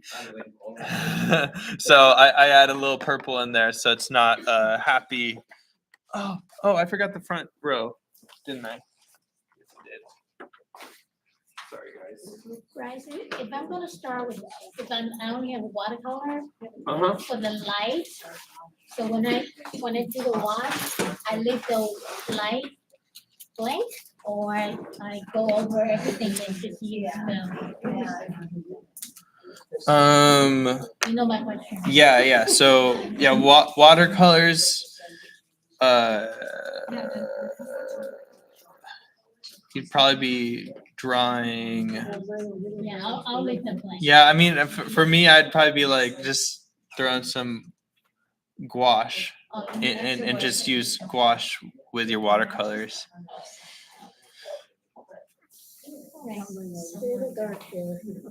I would say draw it first and then paint it. Yeah, I draw it. Yeah. Thinking the light. Yeah, if that's for watercolors. Yeah. So if you're using watercolors today, draw first and then paint. I know. Sorry. You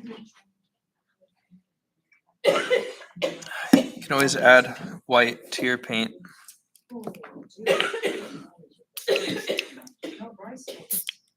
Okay.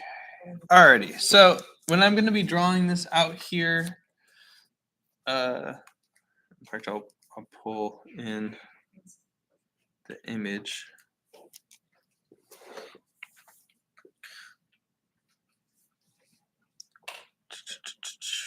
There we are.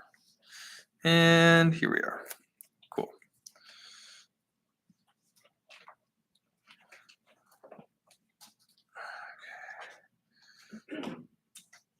So first things first, I can kind of see that the shape of my paper here is not the shape of the picture. So I will have to crop it a certain way. So I can kind of bring in those edges there and kind of imagine how that might look. But I'm going to kind of find that main horizon there. Where is that eye level at? And go ahead, draw that in first. So it looks like in this image, it's right in the middle. And ask yourself, is it crooked? Do you want it to be crooked? That would be creepy. A lot of these images I found always have a crooked,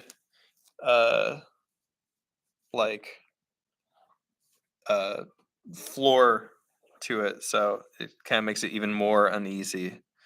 What are you looking that up under? This, I would probably search up liminal spaces or back rooms. That's a common thing, back rooms. There's so many images of these. Some of these are even digitally created. So like this one might be digitally created, but people will get pretty good at replicating things. So I'm just gonna go draw that in,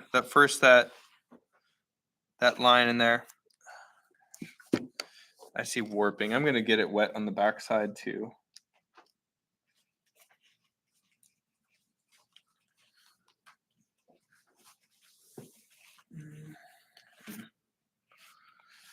Or not.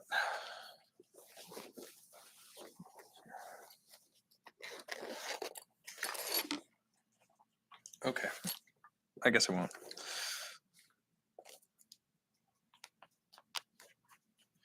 All right, so there's that line. Keeps going all the way off the page. There's that eye level. And then I'm going to try to find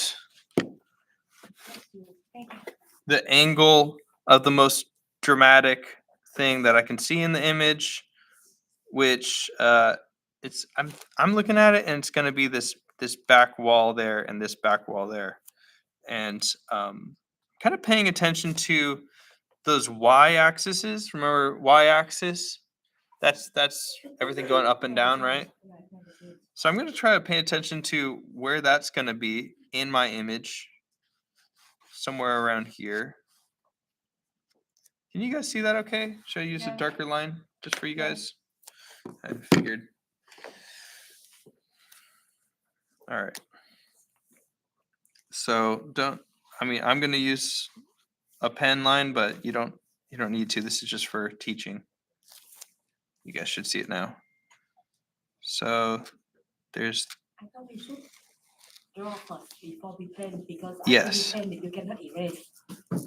right. You Well, can- as long as you have that gouache like I asked, you can pen over. you should be good because this is just kind of two tones, Oh, I'm thinking. that's the question I asked you. Yeah. We have to draw first so we can erase. Right. If you pen on it, you cannot erase. So I'm going to look at my image here and I know it's going to go off the page maybe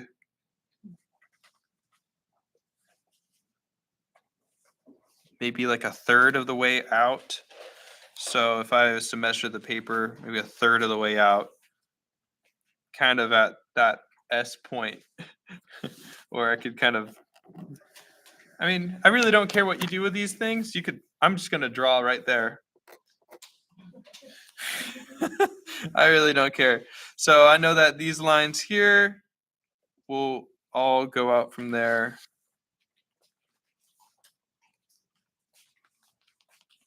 Again, what I'm doing with my pen here, I would not recommend you doing. It might just cause more confusion.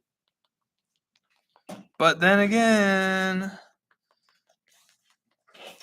that might be good in our art just for this piece because that's what we want. We want to cause tension.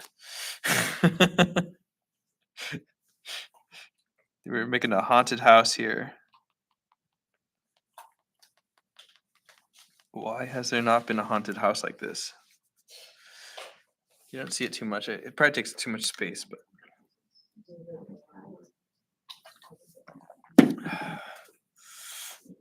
And so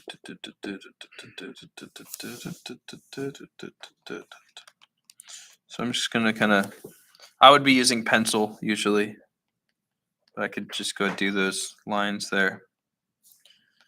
Just for today. Just to kind of get you to think about things. And then I'm going to look for the other angle in my image. So I have that one line in that pillar, which I kind of have that as, this is going to be kind of, everything I'm going to do is going to rely on this pillar. So however big that pillar is will kind of relate to how big my image is going to be.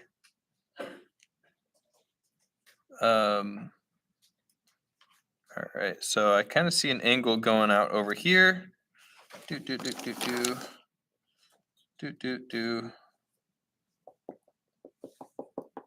And this is where it probably intersects over here.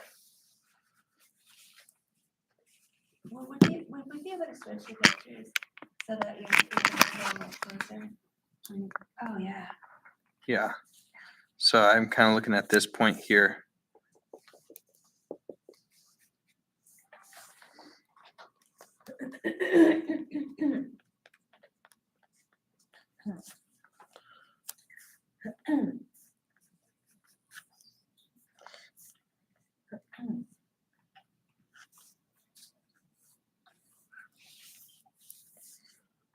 Okay, looks good.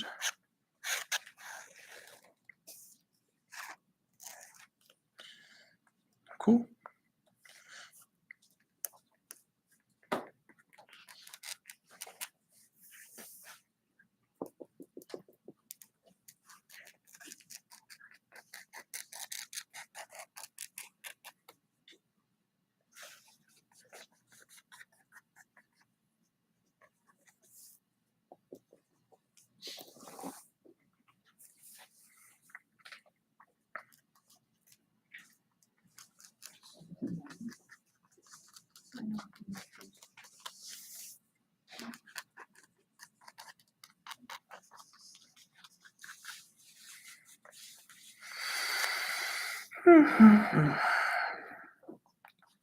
Some artists will purposefully warp their grids that they use to make some really crazy effects. So, might be fun, something fun to play around with. If you find this kind of way of drawing torturous or tedious, you can have more fun with it too. You can kind of break these rules, you know.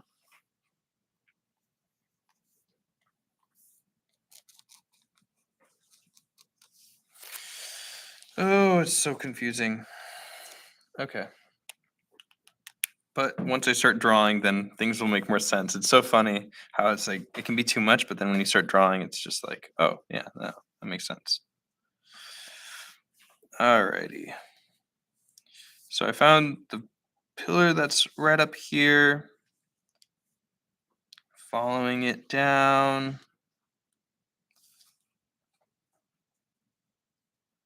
Alright. Be about that big.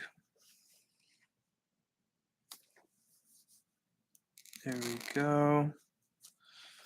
I'm going to focus on the pillars that are big here. Or I don't know. I see a lot of this grid setting of lights that are almost mismatched, that are mismatched. If you kind of look at it, which the more I look at it, the more I'm like, oh, this is so uneasy. Look at the lights, how it goes 1, 2, 3, all in a row, and then this one's like just one square off. I think somebody made this. This looks like somebody might have made this and like put a filter on. Maybe it's like from a video game or something. You think it might be AI? Because it's off like where it should be. No, I've seen this. A lot of people. This is a very easy thing to do in 3D software. You can like get like you can get patterns and stuff and recreate them and just throw some filters on it. Yeah, I mean it's possible, but I think it's a little too precise and thought out. Alrighty. So You know what throws me off too is like on the first row with the lights, the second one from the left is off, mm-hmm. kind of, and then the third one's like not the same shape as the other two. Mm-hmm. Okay, so this is almost parallel. So I can kind of follow this down. And then I know that it's like a little bit over.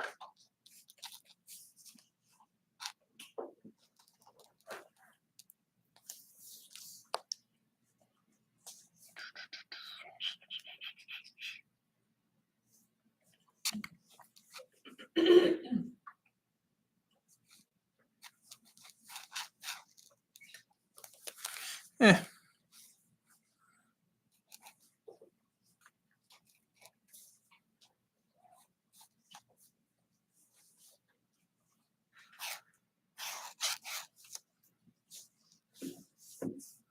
And this goes all the way over here or so.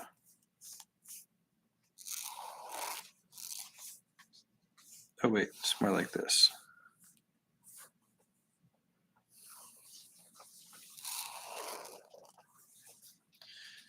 There we go. That looks so wrong. How about this? This looks better.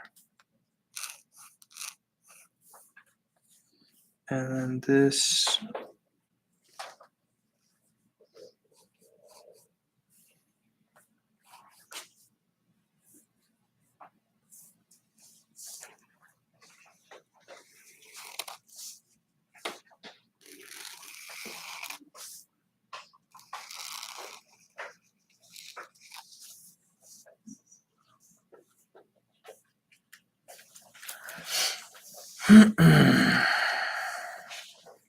Ah, poop. I have to check myself.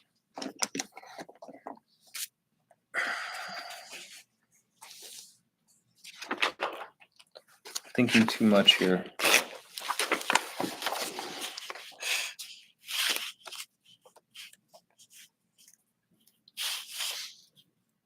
Hmm.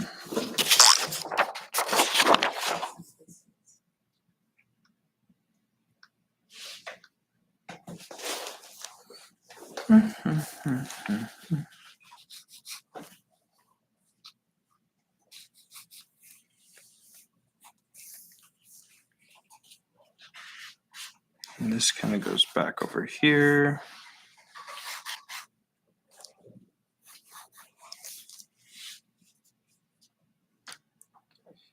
Just doesn't end in this picture.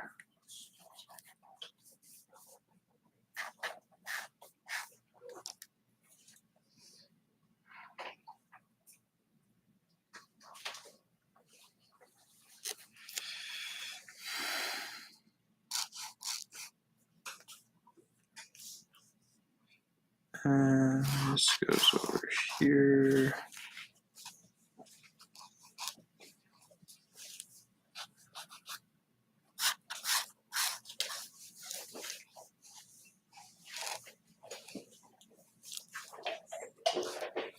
And I might skip a few corners.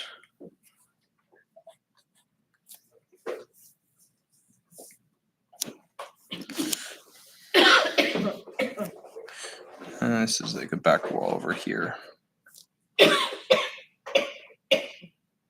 Excuse you.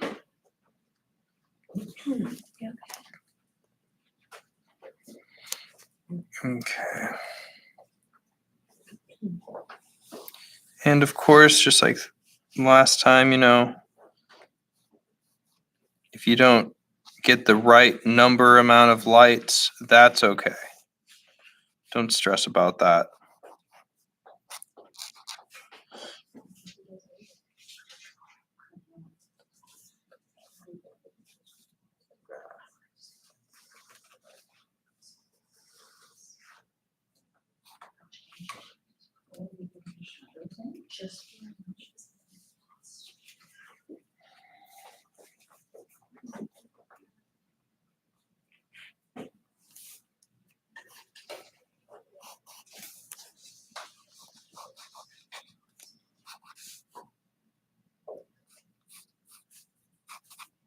I think most of us are lost completely. Mm-hmm. I can't really see what you're drawing, like where the lines are.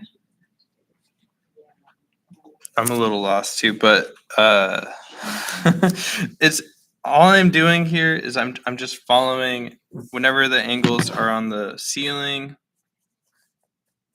they're gonna be touching this point here, this vanishing point. And then whenever these angles here are touching this vanishing point, they're gonna be angling over that way.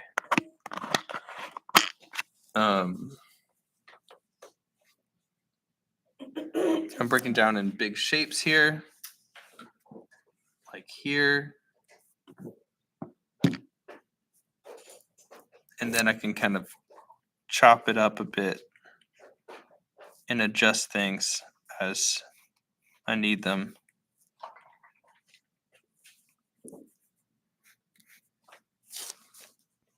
All right.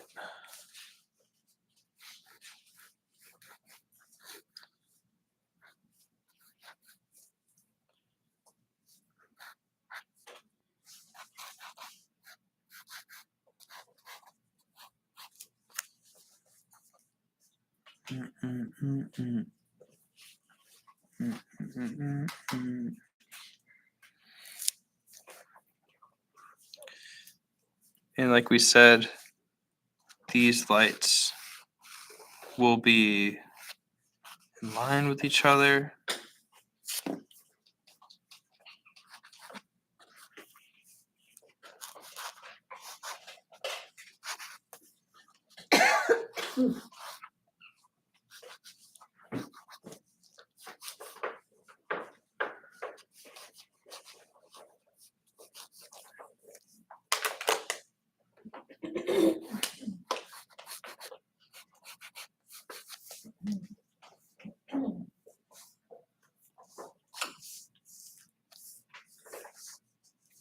Okay.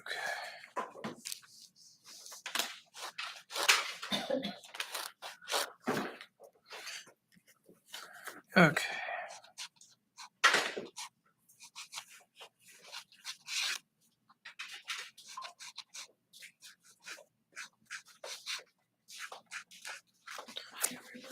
Okay. See you next week. Alrighty.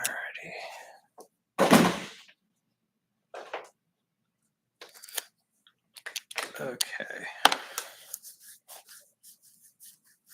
That's good. I don't know. Maybe I'll make some changes as I paint. But I have that horizon line, and I have those 2 vanishing points, which I'm kind of dictating for every single angle of these walls here. I'm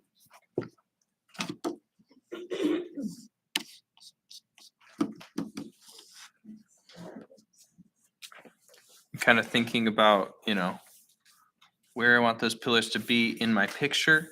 Do I want them to be closer to the edge? Do I want them to be closer to the middle? Working in the middle, bigger shapes. Yeah. Alrighty.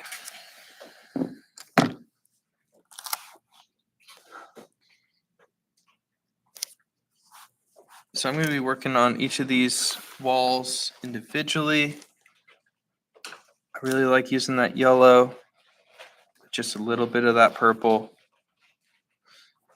And when I need it to get darker,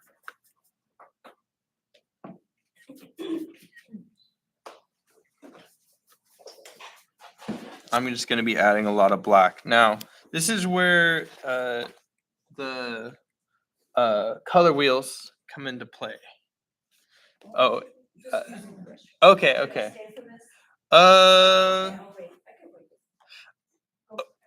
Okay. So the color wheels are important here. Because make sure that you get them back to me when you're done. I don't know if I've gotten any of them back. Maybe next week. But we're really going to be paying attention to this kind of grayscale here. Now, we see the brightness of all those lights there. Now, that brightness of that yellow there, that white glow, is almost the same color as the color of this white. In fact, it's probably a little bit brighter, but it's the same kind of color. And that's mostly because of what it's surrounded by. So if these lights were surrounded by something very bright next to it, it's not going to feel as bright.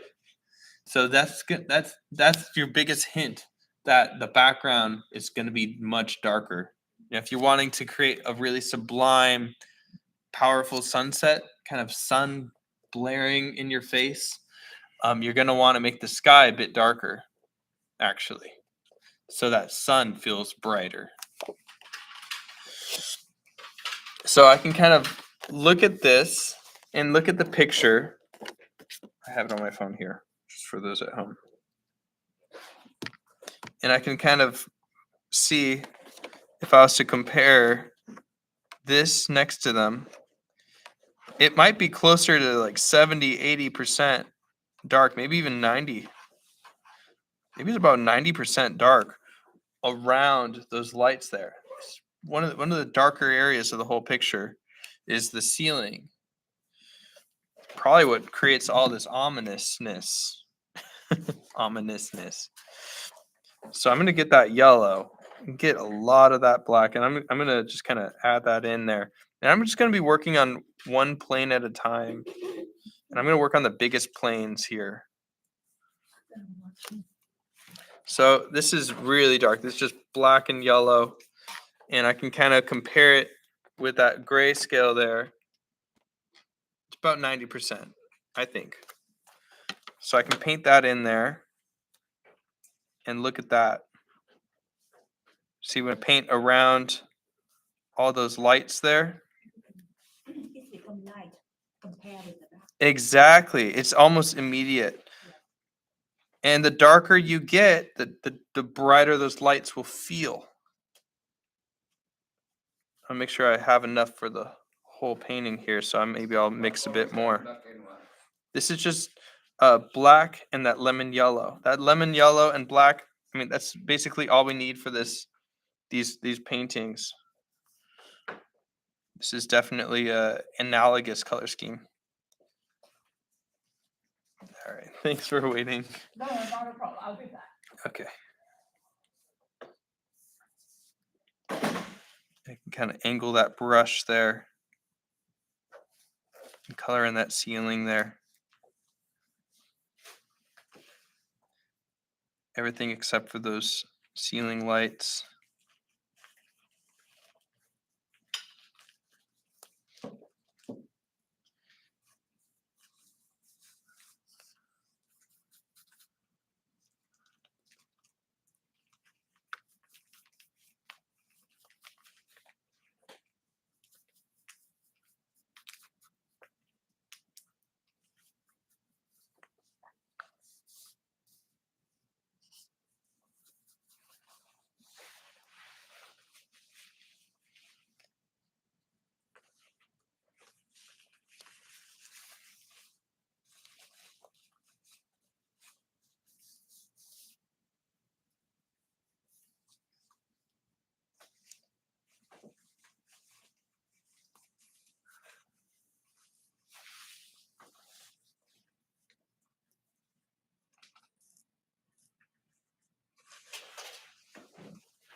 How's everyone doing with these?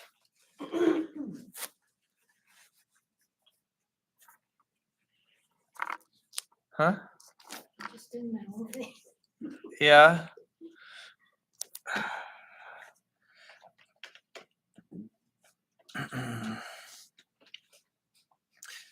I know for me, I mean, I want to learn how to do this, but I feel like you're starting us out in grad school instead of learning to be more like, Yeah. you know, Hmm. two-point perspective for like as simple as possible and then work up to this And this is. really complicated. Hmm. Like if you could make it simpler. Yeah. Even if Yeah. we had the grid already drawn, like if you passed it out, grids already drawn, and then like we put the buildings up, like. and the So, structures up. I mean, if we had this grid here drawn, we just drawn one cube at a time. We're just drawing some cubes in the building. The two columns at the left Mm-hmm. is not really following the perspective. You see the two columns at the left side of the picture. They not really follow the two-point perspective. These two? Yeah, Because, yeah. if you have a vanishing point, I mean, outside of the page, the two columns, they not really follow the rules. The vanishing point end up at the corner. That's of the room. interesting. So maybe the perspective is a little bit broken. Yeah, it's something, at first glance, it feels like it's following perspective, but maybe it's not. So if you have a little bit broken perspective, I feel like that's kind of close to what is actually going on. And then the two columns is not following. But rules. if we're just creating artwork, we can fix those things. We can simplify it and so that it does follow the perspective. In another angle. If you look at the Yeah, two columns, then change the angle. At another angle. Yeah. Things at another angle. Yeah, change the angle Yeah. in your drawing. So instead of it kind of being off to the side, why not just have it connect? Or pay attention that it doesn't connect, make it connect, and then just change it just a little subtly. You see, the angle go this way, and then the column So instead of kind of making it weird and kind of going back and forth, you could do one big old cube here, just to kind of make it simpler. Yes. And then divide them. And then you can just kind of snip, snip, snip, snip. Now we have two shapes. And then this shape will continue on and connect with that vanishing point. And then we can just kind of assume that this is going to go back over here somewhere. Doesn't matter where. As long as it connects to that vanishing point, you should be good.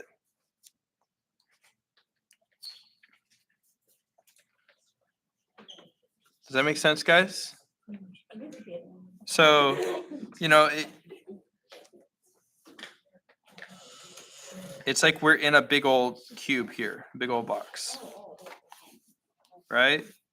Look, you see it? If we were imagining being in a big cube,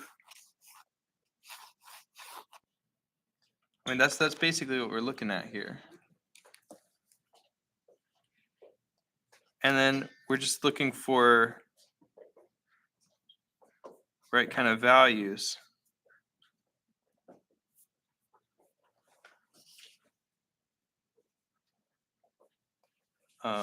In each of these kind of shapes here. I'm going to kind of subtly make it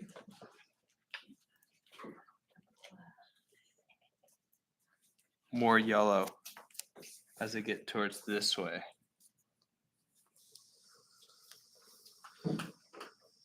Or maybe it needs more yellow in general.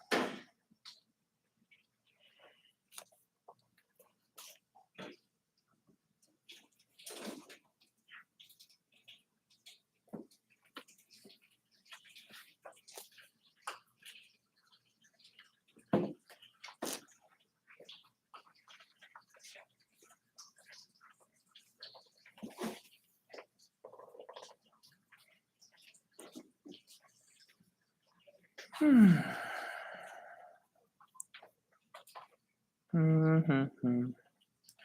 The lines actually it is random. Mm-hmm.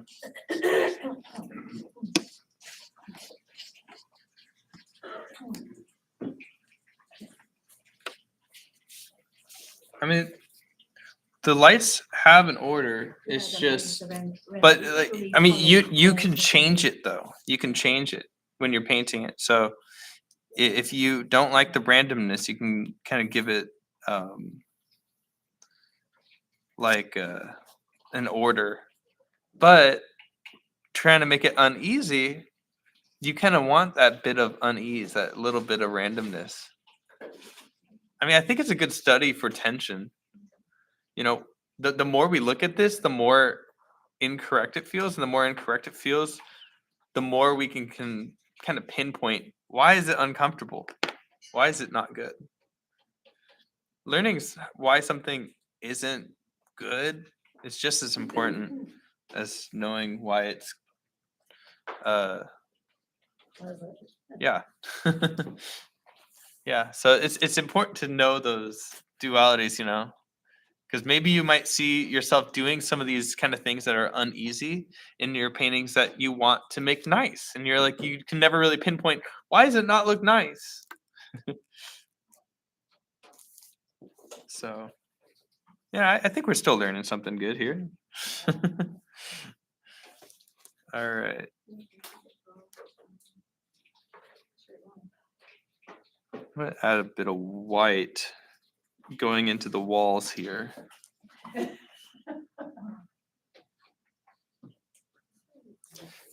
Keep pulling up that grayscale, kind of seeing what's that value of that wall there, or what's the value of that wall or the floor.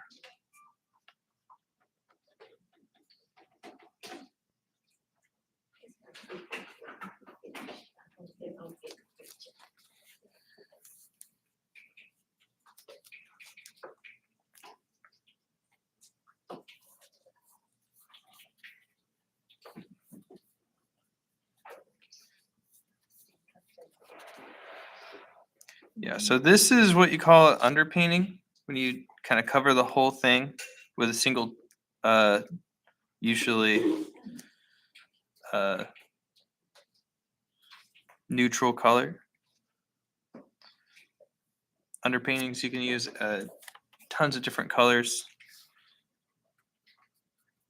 A lot of artists will use burnt sienna, but sometimes artists will use purple, like Monet will. Or I guess yellow for this painting. Really good for spookiness.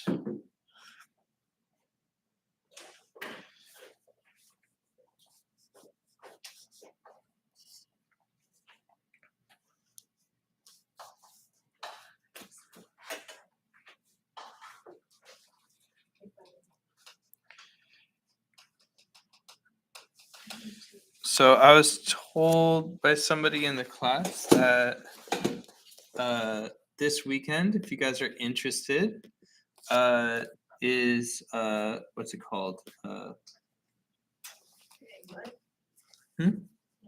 Pacific Air Show. Oh, is it? Yeah. It's the Pacific Air Show. What? Wait, I had no idea.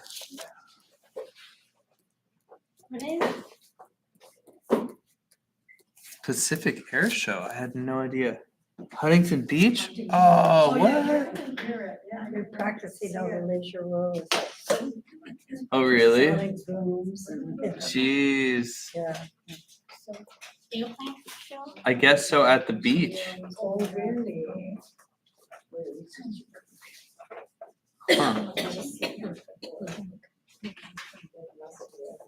Fun. Cool. But if you guys aren't doing that, then over at what's it called?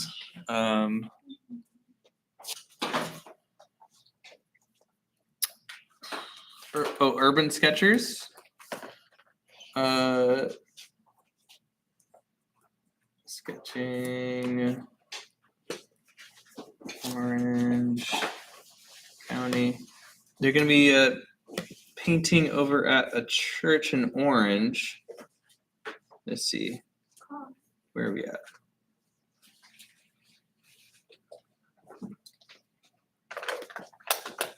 Here it is. First Baptist Church in Orange. This cute. How lovely is that? With a nice shadows of a tree and a little less spooky than what we're doing today. But but that's gonna be at 10 a.m. So if you guys are interested in going, I'm tempted. But that's gonna be October 4th. They're gonna be just in front of the building, sketching and painting. How fun is that? Kind of see the good fun that they get to have. So cool, super fun. Ooh, the shadow studies. Wowee. It's fun to sketch and draw with your friends. Those comfy chairs. Probably bring a chair and a sun hat. Yeah. Okay. Is there a cost to this one or Oh, what? is that something you have to pay for? No, it's free. It's free. They're just out in the public. Yeah.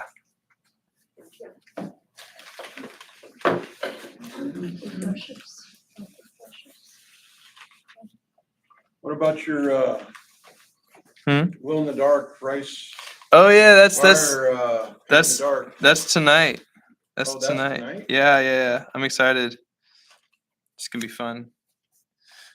So that's just that's just making money. That's just fun. Of course, you guys are welcome to take my classes, sip and paint.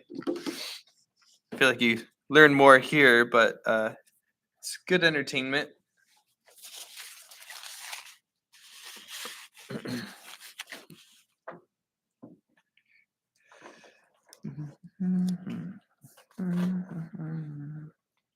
the line follow the rules of 2-point perspective too? The Uh, lines on the ceiling? Yeah, everything Are they following 2-point perspective too? everything should. Yeah. I see. So Yeah. we understand. But I mean, you're welcome to break the rules here too. Oh. You know. Yeah.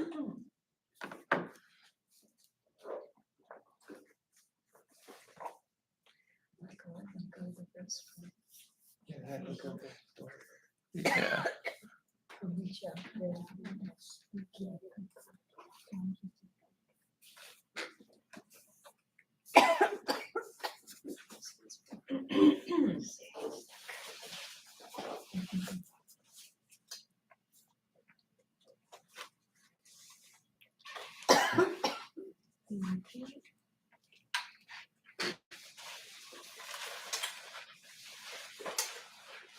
Mhm. Well.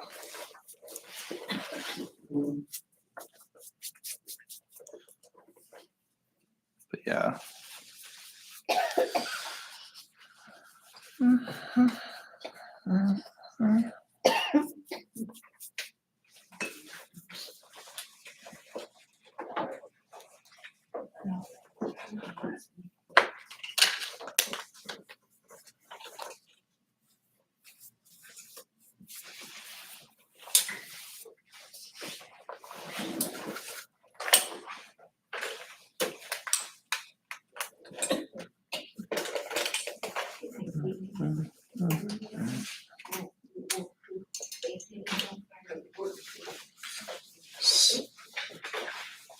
So this will be our last day of like heavy perspective practice, and then after this, it should be a lot more fun. So yeah, all right, good stuff. Good. See you next week. Alrighty, I'll see you next week. I love that. I love that. So great. Huh? It's beginning to make sense. Yeah, good. It just takes practice, is I all. think I caught on. Good. I love to hear it. I know you guys can. It does take some time. So don't rush it. Thank you, Bryce. Of course, thank you guys. Have a great day. I'll see you next week.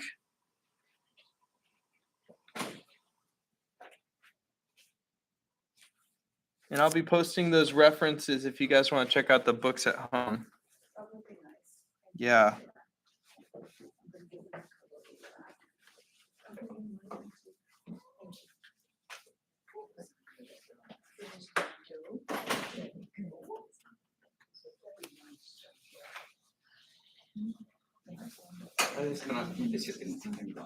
Here, Bryce, you have a tree back. Okay. Good. Thanks. Oh, so yours is not as dark as I'm making. Yours is almost like green. Yeah. Okay. All right. Yeah. I mean, this painting is almost purely just white, yellow, and black. White, yellow, and black. like it's pretty devoid of any other color. I mean, maybe But there's that's little nice. speckles of red and stuff in there you can play around with. Okay. White, yellow, and black. We shall complete that. Maybe a bit of purple just to kill that yellow, but that black is killing the yellow just fine. No, I like your color, actually. Yeah. How you guys doing with your paintings? If you guys want to run them over here, I could definitely kind of help you before you head out.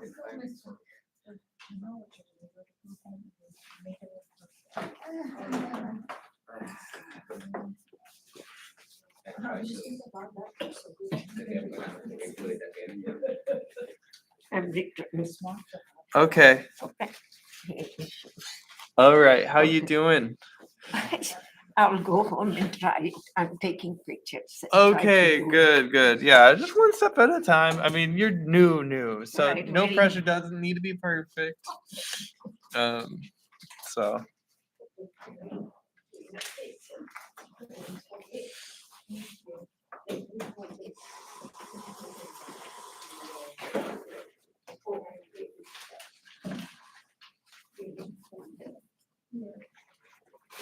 first.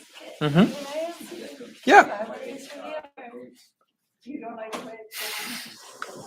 Just take it. Just take it. Oh, thank you. Yeah. I mean, all the information on here is also on your color wheel. I mean, there's a bit more like kind of words as far as, you know. It's too confusing, like this. I think I. like, this is Yeah, simpler yeah. I than- like it simpler. Yeah, because this just tells you everything you need to know. Like all I really worry about is what's opposite and what's closer to what other color. So it's like if you're wanting a blue, if you're doing, I'm not gonna get into color theory. It's too much for now. But No, that I understand. No, I get it, 'cause I've been trying to use it, like, sometimes I intentionally say somebody, sometimes I want it held down, like, I mean, I want it always muddy, but I want it held down. So that I'm not, painting with pastels or, unrealistically bright colors. I want it more natural looking, so I actually trying to get this yeah. down. Oh, sorry for that. Oh, thank you. I have a feeling I'm gonna lose a lot of those. As long as I don't lose half, I mean, I can probably pay for them over time. But I know it's just so simple that it's hard, kind of hard. oh gosh, I know how that is. Frustrating though. Oh gosh, I know. I'm worried about my memory myself. I'm like, if I'm like this now, then I don't want to know how I'm gonna be in 40 years. I'm gonna try to do it in the house though. So it's, yeah, your street is easy. We know that so many people. Sometimes I think, you just really lucky and, like the Predator tool, like in certain states. Because certain families have a lot of, a number of people getting early Alzheimer's, early, like a lot of autism are over in the family. So, they got exposed maybe to environmental substances, maybe that, like at a young age, or it's just. I've heard a quote that says diseases are a sign of the times, the stresses of the times, and I feel like maybe it's a part of it. I think it's like with the art and DNA. It's just kind of like I feel like so much of it has to do. Harry Styles. Huh? It's a song of Harry Styles, Sign of the Times. Yeah. Yeah, did you hear that song, Sign of the Times? No. It's a song of Harry Styles. Oh, is it? Yeah. Nice, Harry Styles. Okay. You like Harry Styles? I like the voice of Harry Styles. Oh yeah. Oh yeah, no, he has a good voice. I gotta hand it to him. You haven't heard that song yet? It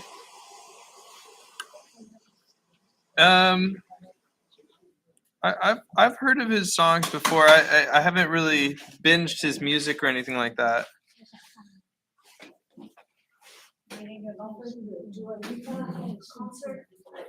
Dua Lipa?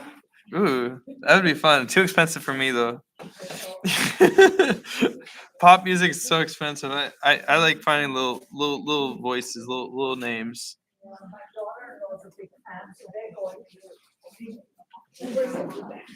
Really? So it doesn't have necessarily has to follow the line. Just because if you have to follow this line here, it will not go like this. See? It's kind of like out. Yeah, so everything should follow that same, should all live on the grid. But it's kind of like has a little bit of diversion here, Right. Well, that's just the way I wanted to draw it. The lines. The lines.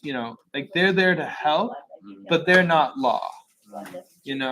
They're just there to kind of remind me there's an angle here. This is the angle I'm going for. And if I started drawing a line up higher, because I'm this is the following. angle. Because that's my Thank mistake. you. Because I'm following this line, Okay. I'm following the line, like that. What is this? Yeah, no, this is just the logic behind why is it that angles change when they get higher and higher and higher. Like if you look at the ceiling tiles, why do they change that angle? That's why, that vanishing point. Why is this angle different from this angle? Different from this angle? That vanishing point. And sometimes Now I know the trick. yeah, I mean, I know the it's trick like now. if you forgot everything and all you remembered was vanishing points and kind of everything kind of points to them, you can find that in real life, like even without the horizon. So just when you look, like that, it's kind of like this, Yeah, exactly. Yeah, cool. I see some light bulbs going on. It's not going like this, it's going like that, Yeah, exactly. Yeah. So things get smaller and smaller, That's good. Awesome. Love to see it.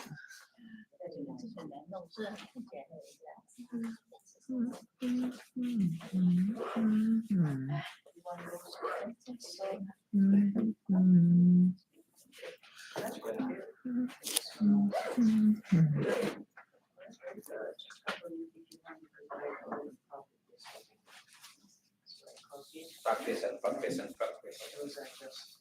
In Filipino, Yeah. I recognize the accent right away. Ah. I recognize the accent. Well, you can recognize it right away. I recognize the accent, the Filipino accent, because we don't have accent. Everyone has, even the California accent, Mm-hmm. the British accent, the Australian Oh, there's a accent, different. everybody. The Huntington Beach accent, the Los Angeles accent. Did you hear about that German accent? Yeah, They're very heavy though. yeah.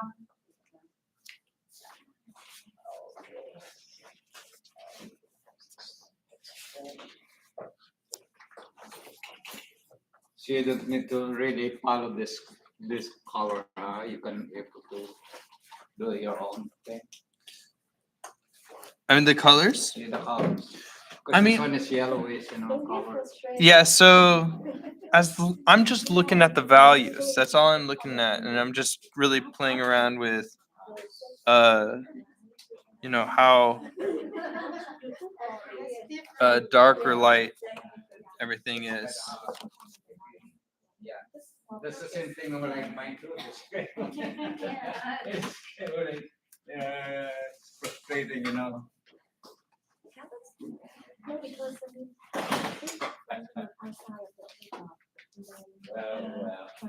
Whoa. something different. Thank you for the call. Of course. Thank you. Okay. All right. And how are you doing with your drawing and painting? Well, I like what you are teaching. It's very useful and common sense, and how come I never heard that before? Yeah, that's good. I'm It's glad. common sense. That and it I like is. It's you don't know it's common sense until you learn it, Exactly. and you're like, oh, of course. Things get smaller as they go away. Yeah, absolutely. Mm-hmm. Good. But I'm not Korean, Vietnamese. Vietnamese. Yes, we kind of like similar weather. I was in the Philippines for a while, and I have a lot of co-workers. I even know some languages too. Yeah. Where did you work? Where did you work? What did you work? How come you have a coworker? Oh yeah, because I work in the medical care. I'm going on vacation. Medical care. Nice. So I'll Have be fun. back in a week, so I'll miss a week. Okay. So, but I'm in Florida, so I'm 3 hours ahead, so I'm thinking hopefully I'm gonna be able to join. Oh, that'd be so cool. You should say hi. Okay. But if you're having too much fun over there, don't pressure. No pressure. All right. See you later. Oh, those are yours. Also, you're working? Yeah. How old are you now? 69, you're very strong. You know, most people, they can have. Hopefully see you next week, but I don't know. Yeah, My schedule today is so hectic I and I don't know if today's gonna. I think today might be the hardest day. So I the fact love that it. you got past this day, No, I love easy it. It sailing. is just my Okay. schedule is so hectic, I never You're very know. popular. Look, 50 plus years of practicing medicine. Mm-hmm. 50 plus years. Yeah. Patients like me, and now I do house calls when they are ill. I don't Yeah. work for anybody in my age, Mm-hmm. and I never know when I will be called. And when they call me, I go. I don't Yes. abandon that. So No. you had heard last time the desperate call. Even one of the clinic called me that please come. I Uh-huh. have to come. I have Okay. to go. So Okay. I wish to be. No, I don't wish to be more free. It's good for me. It's good for me to be busy and Yeah. good for me to be needed. Yeah, I know. Yeah. So, I know how that is. I feel like my mom's the same way. She's a nurse. oh, yeah. I don't think she'll retire ever. Returning, okay. Thank you. It is fantastic. She loves working. It's just I like have great nurses with whom I work because I realized that the key issue, the first and last contact with the patient is the nurse. mm-hmm. And they have good knowledge. They Mm-hmm. have good heart, good Mm-hmm. knowledge. I'm not talking about the young chickens who are going with big eyelashes to catch a doctor to be a husband. I Okay. am not talking about those. Mm. I'm talking about the old great generation who really have the task. Yeah, she finished school maybe when I think she was like 40 something years old when she finished school. So it was a big inspiration because it's like it's never too late to learn. It's never too late to keep growing and discover new things. And Unfortunately, those generations are dying out. yeah, The young chicken, basically. and I hope not. I'm fighting that. That's all you gotta do. You just gotta fight it and be The like, young chicken, the 20s, 30s, 20s, they want just to catch a husband. That's it. They don't care anything. Yeah. But the Well, old generation, I respect them very much. Okay, hopefully I'll see you again. I hope so. Well, have a great day. Thank you so much for coming today.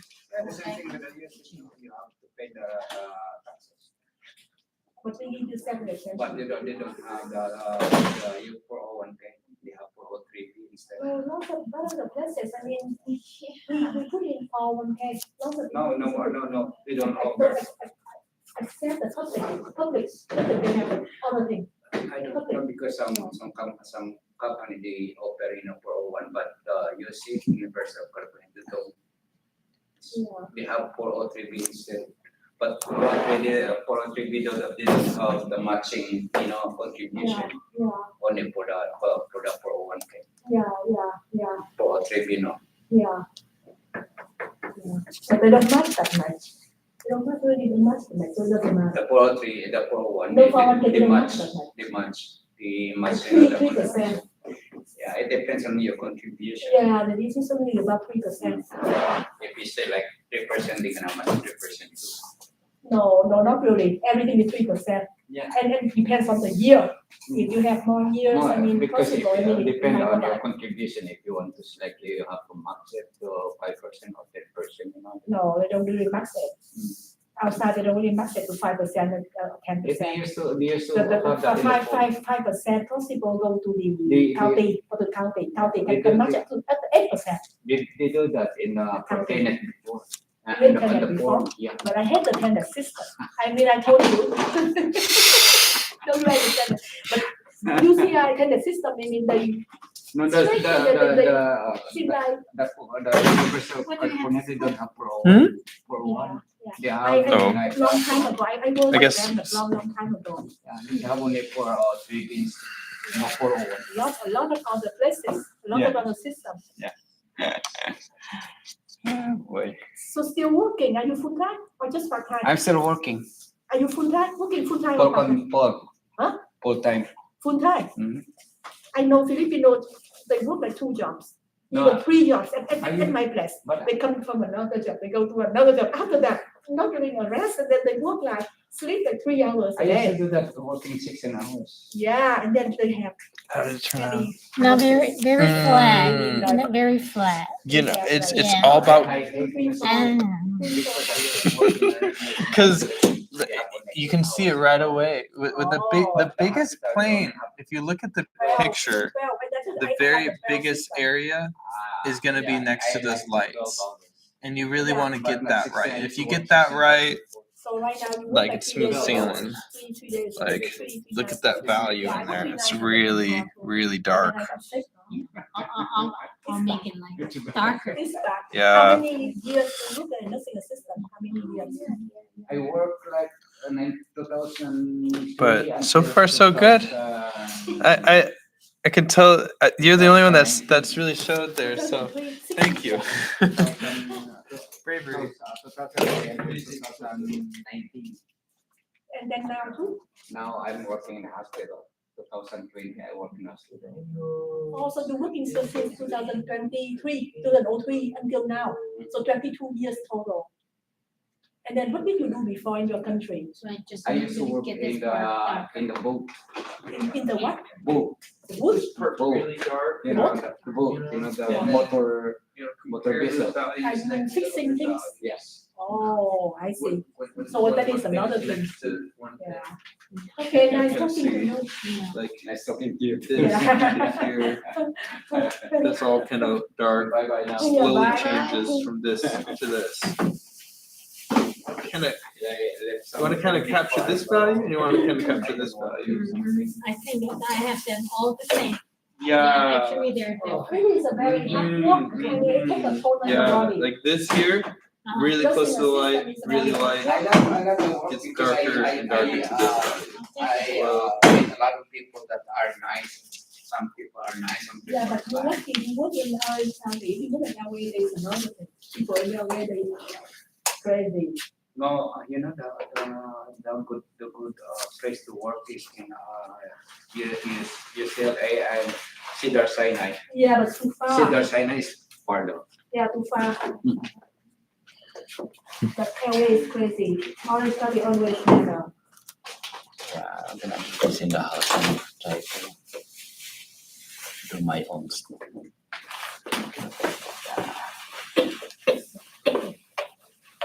Also, kind of think about the lighting, just kind of it glowing, you know. I like this brush. This brush has seen better What days. kind of mixture is this kind of color? Yellow and white or yellow? Yellow, black, and white. That's it. That's it. It's very monochromatic. Something monochromatic means one color. Yeah, let me see this one. Yeah, Let me try this. yeah. But you really want to pay attention to the values. How dark are things actually, and how light are Yeah, things this one actually? is darker though. Yeah, yeah.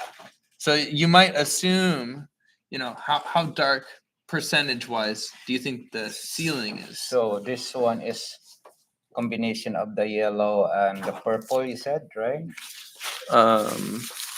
Purple combination. But yeah,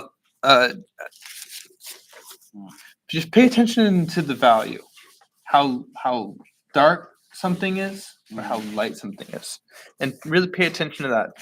The colors they don't really matter that much. How dark or how light those colors are, however, much more important. So if we look at the ceiling, just Yeah, kind the of take ceiling a is guess, darker. percentage wise. Do you think what do you think that is? I should do this with the class. Maybe I'll do this next week. Maybe 40% of the dark, 40%. So we look here on the TV. You know what? On the TV, it's almost 40%. Yeah, it is a bit brighter on the TV. Yeah. On my screen, it's like 90%. Huh. That's interesting. Huh. You know, it all depends on the reference. Maybe it's closer to 80. I don't know. 80 is kind of like a little bit Maybe it's more. like a little close to 80. Because in the shadows over here, that's like 90. And I could push it even to 100 if I wanted to. But yeah, you kind of want to pay attention to that. And then, you know, this part of the ceiling there, probably 0%. Or close to 10%. Down here at the bottom, same wall, might be 20, 30%. See how much that changes from here to here, or from here to here. So It's very tricky though. it just once you know what you're looking at, it gets easier and easier. Okay. All right. Well, thanks for coming. I'll see you next week.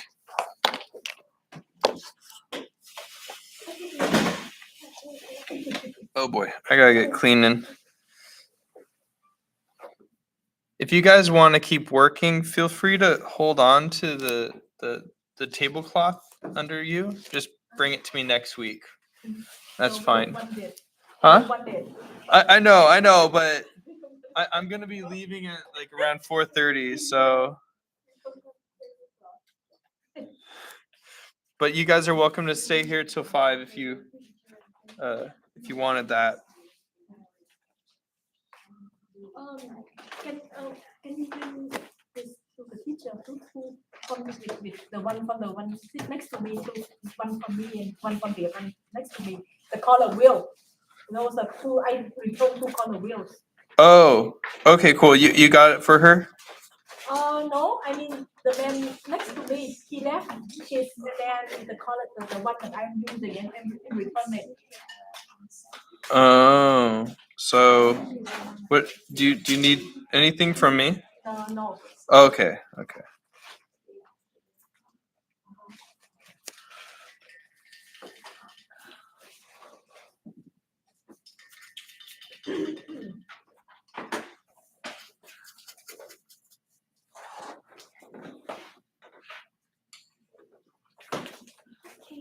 See you next week. All right. See you next week.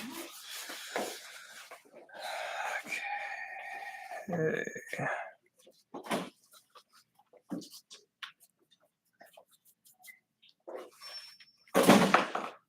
It's a lot harder than it seems like.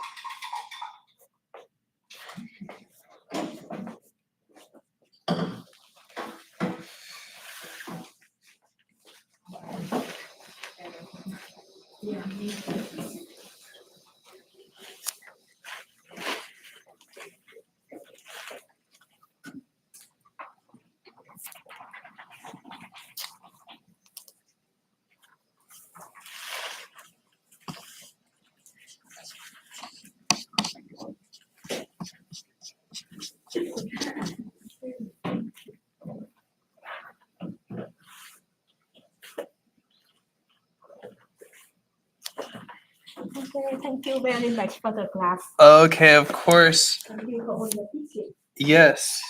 I will see you next week. Yes, thank you very much. I wonder what's the challenge next week. Let's find out. Oh, we have to bring in a picture. Oh, that's So right. we can Yeah, do the two-point perspective that's right. of a building. Yes, super fun. Yes. So good. You did a really great job. Thank you. It's really hard. Look at this. Let's see it. I cannot do. That looks good. Not really. All right. Over and over. Let me try. I'm gonna make it better at home. Yeah. I mean, we just have. I think we have two different ways of doing things. Yeah. I don't think it's wrong. I just make it whole block first and then make it light. Oh. Oh, I think- see. I think that the other way is better. It's more to kind of like draw it out and then Yeah. kind of work in the lines and Right. stuff. That Yeah. one is like out of point. Seems like Yeah. it's It's- hard. Yeah. I think the biggest thing is just like push the light to pure white. Oh yeah, I changed it. In the beginning it was white, Mm-hmm. and I feel like it's too pop. It's too much. Yeah, so maybe I'm gonna change it lighter. Because don't like I this mean, color. it is definitely blaringly white. It's like glowingly Right. white. But I think maybe the overall picture is too dark, Okay, see it. and that's why it's too blaringly light. In this computer forgetting is your purple, really your- bright. It's really bright on the Yeah. screen. I should play around with it. I think I don't have the you're- remote. yeah. I don't know what happened to it. Oh God, I need to get going.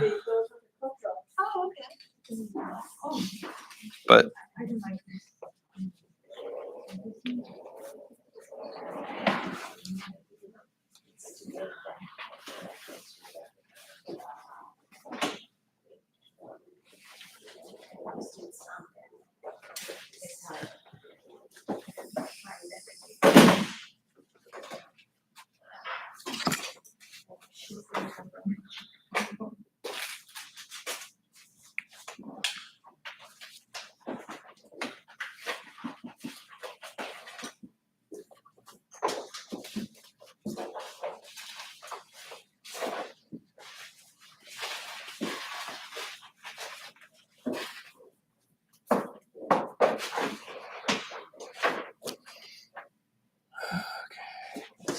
all right, I gotta get going.